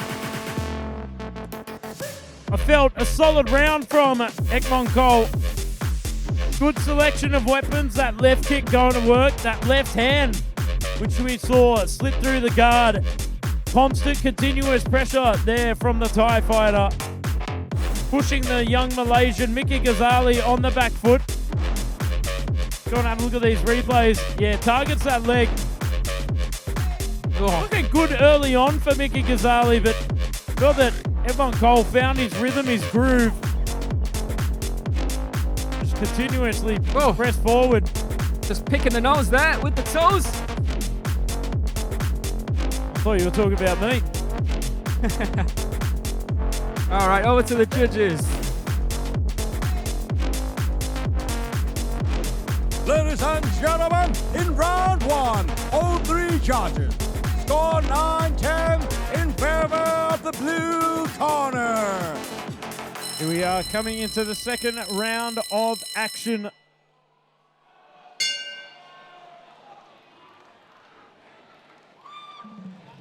Bit of work for Miki Ghazali to get to.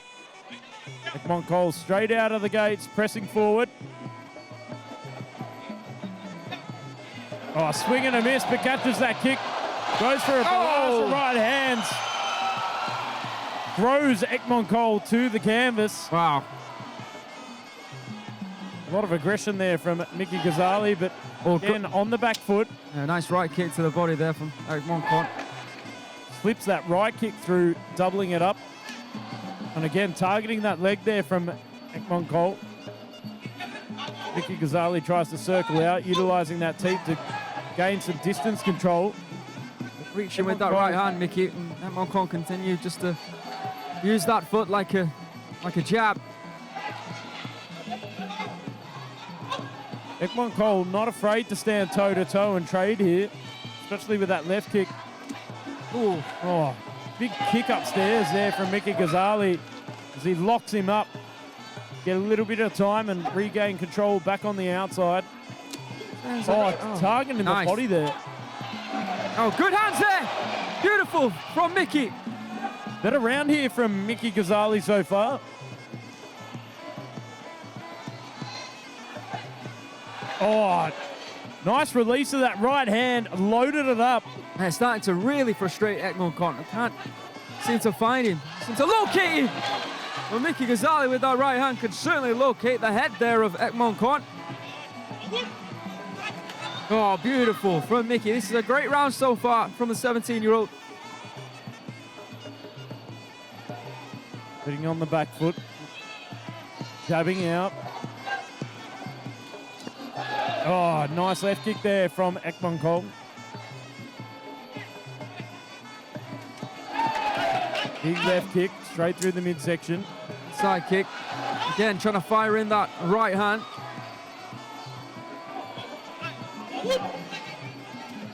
Oh, left hook! Stunning! Beautiful! Sensational!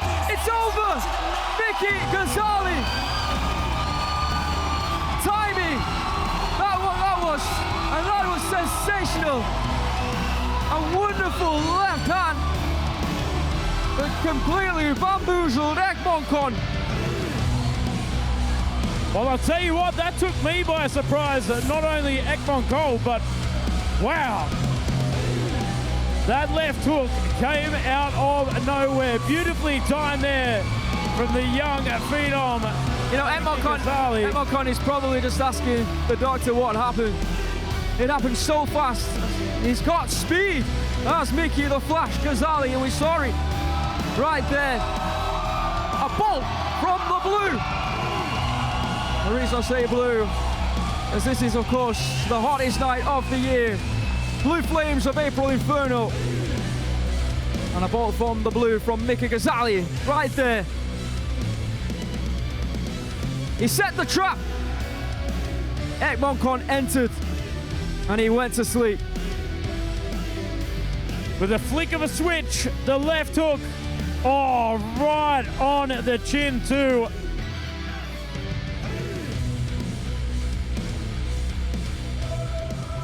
Gentlemen, after 2 minutes and 11 seconds in round 2, we have the winner by way of knockout, red corner, Miki Ghazali. Hey, come back. Hold on. Hey, that was impressive. So, RWS gives you a knockout bonus 50,000 baht พิกกี้นะครับได้รางวัล knockout bonus เป็นพิเศษนะครับคู่นี้น็อกได้ดูเดือดมาก 50,000 baht Ladies and gentlemen, Miki has received a knockout bonus sponsored by Thai Wasadu 50,000 baht Congratulations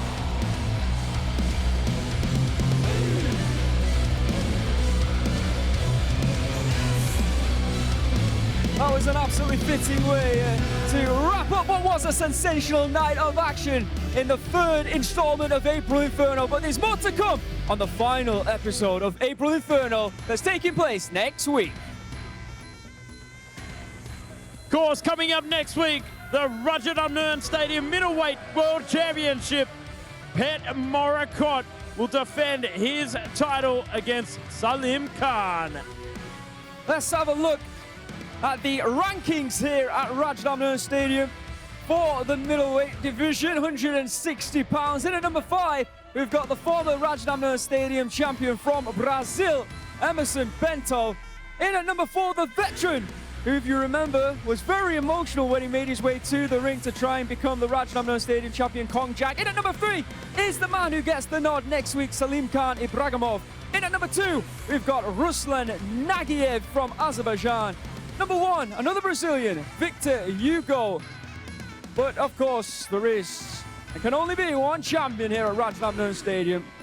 But there can be an interim champion, and that, of course, is Talon Chai. Well, hope to see back in action soon.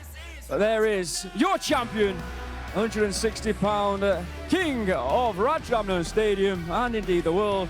And he goes by the name of Petchsila, and he will be in action next week here on RWS against Salim Khan Ibragimov. Let's also take a look, Joe, at what's going down on May 2nd.